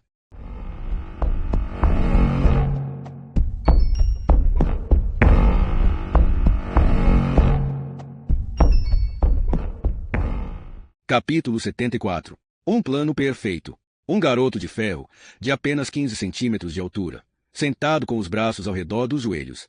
A estátua está localizada no jardim dos fundos da igreja finlandesa em Gama-Stan. Axel Riesen está a 3 metros dela, apoiado na parede ocre, comendo miojo na caixinha. Ele acena com os achis quando Joanna e Saga cruzam o portão. Digo o que você descobriu, diz Joanna abruptamente. Axel confirma com um gesto de cabeça, pousa a caixinha no peitoril da janela, limpa a boca com um guardanapo de papel e aperta as mãos de Joanna e Saga. Você disse que sabe o que a fotografia significa, repete Joanna. Axel baixa os olhos, respira fundo e começa a falar. Tudo tem a ver com o Quênia, começa. As 4 pessoas no camarote estão celebrando um acordo sobre um enorme carregamento de munição para o Quênia. Ele para. Continue, incentiva Joanna. O Quênia está comprando 1,25 milhão de unidades de munição de fabricação autorizada 5,56x 45 mm. Para fuzis automáticos, completa Saga. Supostamente uma exportação para o Quênia, diz Axel. Mas nunca chegará lá. Será desviado para o Sudão e a milícia de Darfur. Tudo me ocorreu de repente. Agathe Al-Agi é a representante do comprador. Portanto, é para o Sudão. Como o Quênia se encaixa? Pergunta Joanna. Os 4 no camarote se reuniram depois da emissão do mandado de prisão. Certo. Sabemos disso por causa da data em que essa composição foi tocada. Um embargo ao Sudão, mas não ao Quênia. E o Quênia é perto, localizado logo ao sul. Como pode estar tão certo? Pergunta Saga. Cal Palkrona escolheu sair dessa confusão pelo suicídio. Esse foi seu último trabalho, mas não o concluiu. Ele deixou para que o levasse ao fim, diz Axel, amargo. E prometia assinar a autorização de exportação hoje. Então é o mesmo negócio, apenas com o nome do Sudão riscado e substituído pelo do Quênia, diz Saga. Um trabalho perfeito, diz Axel. Ou era. Antes de alguém fotografar o encontro, diz Joanna secamente. Antes de Palkrona cometer suicídio, todo o trabalho estava feito. Eles acreditavam que ele iria assinar a autorização, diz Axel. E agora eles ficaram realmente nervosos ao descobrir que ele não o havia feito, diz Joanna, sorrindo. Eu fui trazido rapidamente, diz Axel. Eles praticamente enfiaram uma caneta na minha mão para me obrigar a assinar o contrato. Mas eu queria tomar minhas próprias decisões. E você tomou. Isso. E toda a papelada parecia correta. Pergunta Saga. Sim. E eu prometi assinar. E o teria feito. Sem dúvida, caso não tivesse visto aquela fotografia e a relacionado ao negócio queniano. Todos ficam em silêncio, contemplando a estátua do garoto. É a menor obra de arte pública em Estocolmo. Joanna se inclina para a frente e dá um tapinha na cabeça brilhante do garoto. O metal libera calor após um dia inteiro ao sol. Eles já estão carregando o navio no porto de Gotemburgo. Explica Axel em voz baixa. Imaginei isso, diz Saga. Mas sem a autorização de exportação, então a munição não pode deixar a Suécia. Eles esperam que você assine hoje. Pergunta Joanna. Você pode atrasar de algum modo. Temos de continuar com a investigação. E liberar aquela carga pode impedir isso. Eles não vão simplesmente sentar e esperar. Diga a eles que ainda está verificando a papelada, sugere Joanna. Bem, posso fazer isso, mas não será fácil. O negócio já está atrasado por minha causa, mas tentarei, diz Axel. Tenha também em mente sua segurança. Nossa investigação é importante. Was. Axel sorri e pergunta, cético. Acha que eles irão me ameaçar? Joanna sorri de volta, expressão grave. Enquanto eles quiserem sua assinatura, você não corre perigo. Mas, se você impedir isso, eles perderão um volume inacreditável de dinheiro. Pense apenas no que já custou subornar as pessoas da Suécia até o Quênia. Não posso postergar a assinatura para sempre. Salma está tentando falar comigo o dia todo. Essas pessoas conhecem o jogo. Não é possível enganá-los por tempo demais. Nesse instante o celular de Axel toca. Ele olha para a tela e faz uma careta. É ponto Salman de novo. Atenda, diz Joanna. Certo, diz Axel, e atende. Eles podem ouvir a voz em staccato do outro lado. Não consegui encontrar você, diz Salma em tom acusador. Você sabe que o navio já está carregado e esperando. Custa dinheiro mantê-lo no porto. O dono do navio também tentou entrar em contato com você. Eles ainda não receberam a autorização. Lamento muito, diz Axel, contemporizador. Ele olha para Joanna e Saga. Infelizmente não tive tempo de dar uma última olhada no. Falei com funcionários do governo e eles disseram que você iria assinar hoje. Axel para. As ideias de repente confusas. Fica tentado a simplesmente desligar. Em vez disso, pigarreia. Se desculpa e mente. Surgiu outra coisa que demandou minha atenção imediatamente. Tive de colocar isso de lado por um momento. Axel percebe como sua voz soa falsa. E ele demorou tempo demais para responder. Sentiu mais uma vez a tentação de simplesmente dizer a verdade. Que não haveria autorização de exportação porque ele sabe a verdade sobre o negócio ilegal. Nós entendemos que isto estaria concluído hoje, diz Salma, sem disfarçar a raiva. Você correu um risco, ameaçou Axel. O que está me dizendo? Sem minha autorização não pode haver embarque. Mas nós temos. Desculpe-me. Vocês receberam permissão para fabricar a munição. E houve uma decisão preliminar favorável. Apenas isso. Você entende que há muito em jogo aqui. Explica Salma em tom de súplica. O que posso dizer ao dono do navio? Pode nos dar alguma ideia de qual será o atraso. Ele precisa saber quanto tempo precisa permanecer no porto. É apenas uma questão de logística. Continuo favorável. Mas ainda preciso repassar tudo mais uma vez. Então você terá a minha decisão, informa Axel com firmeza.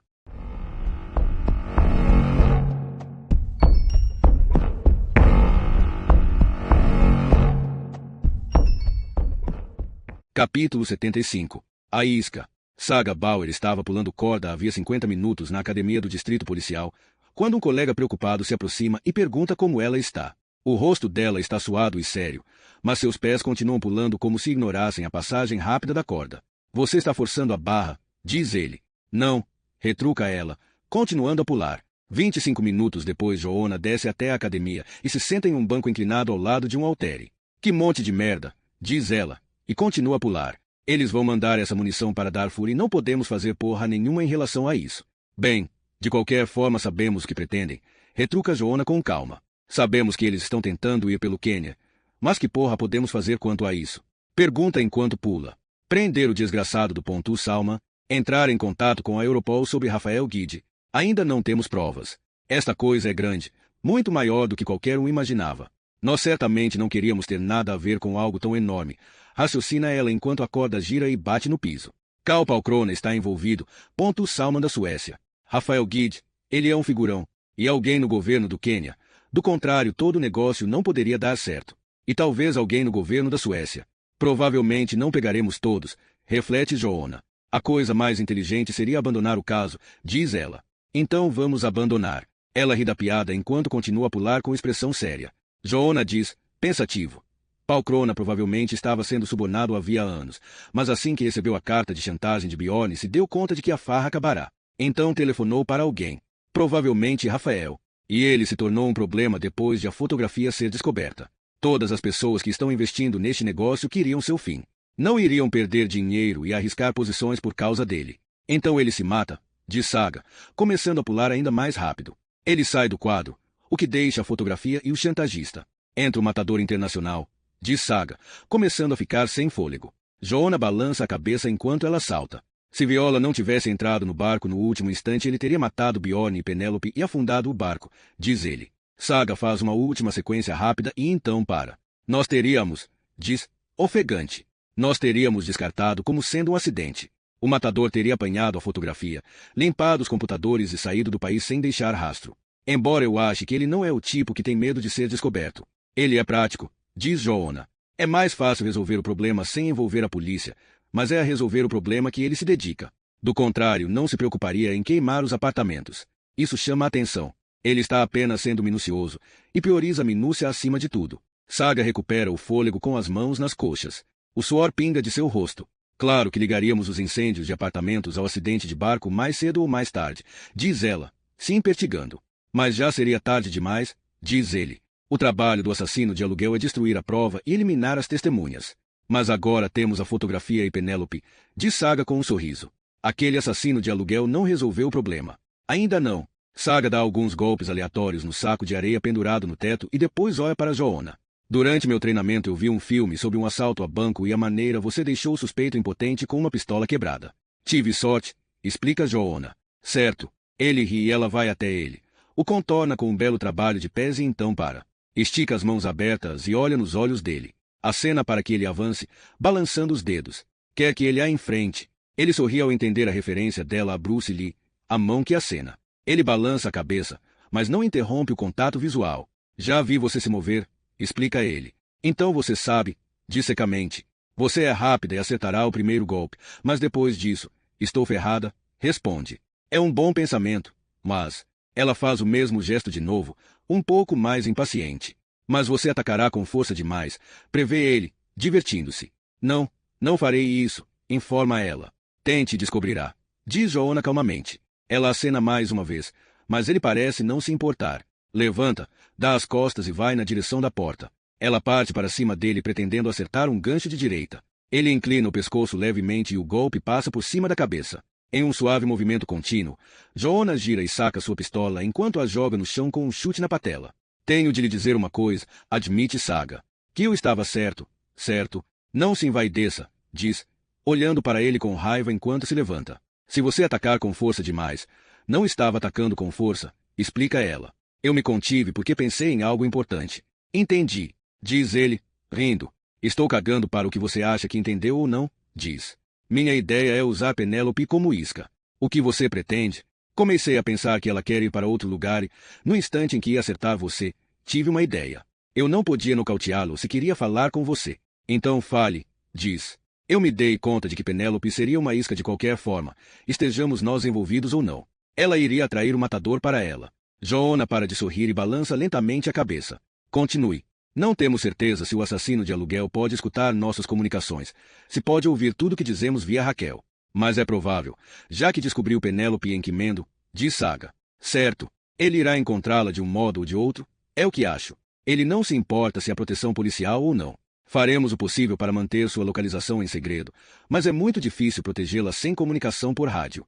Ele a encontrará, reflete Joona. Era o que eu estava pensando. Penélope será a isca. Não importa como. A pergunta é, estaremos prontos quando ele aparecer? Ela recebe toda a proteção, como planejado. Mas se também colocarmos o pessoal de vigilância da SPAM para ficar de olho no lugar, talvez possamos pegar o cara. É bastante possível. Você está pensando na direção certa, diz Joona.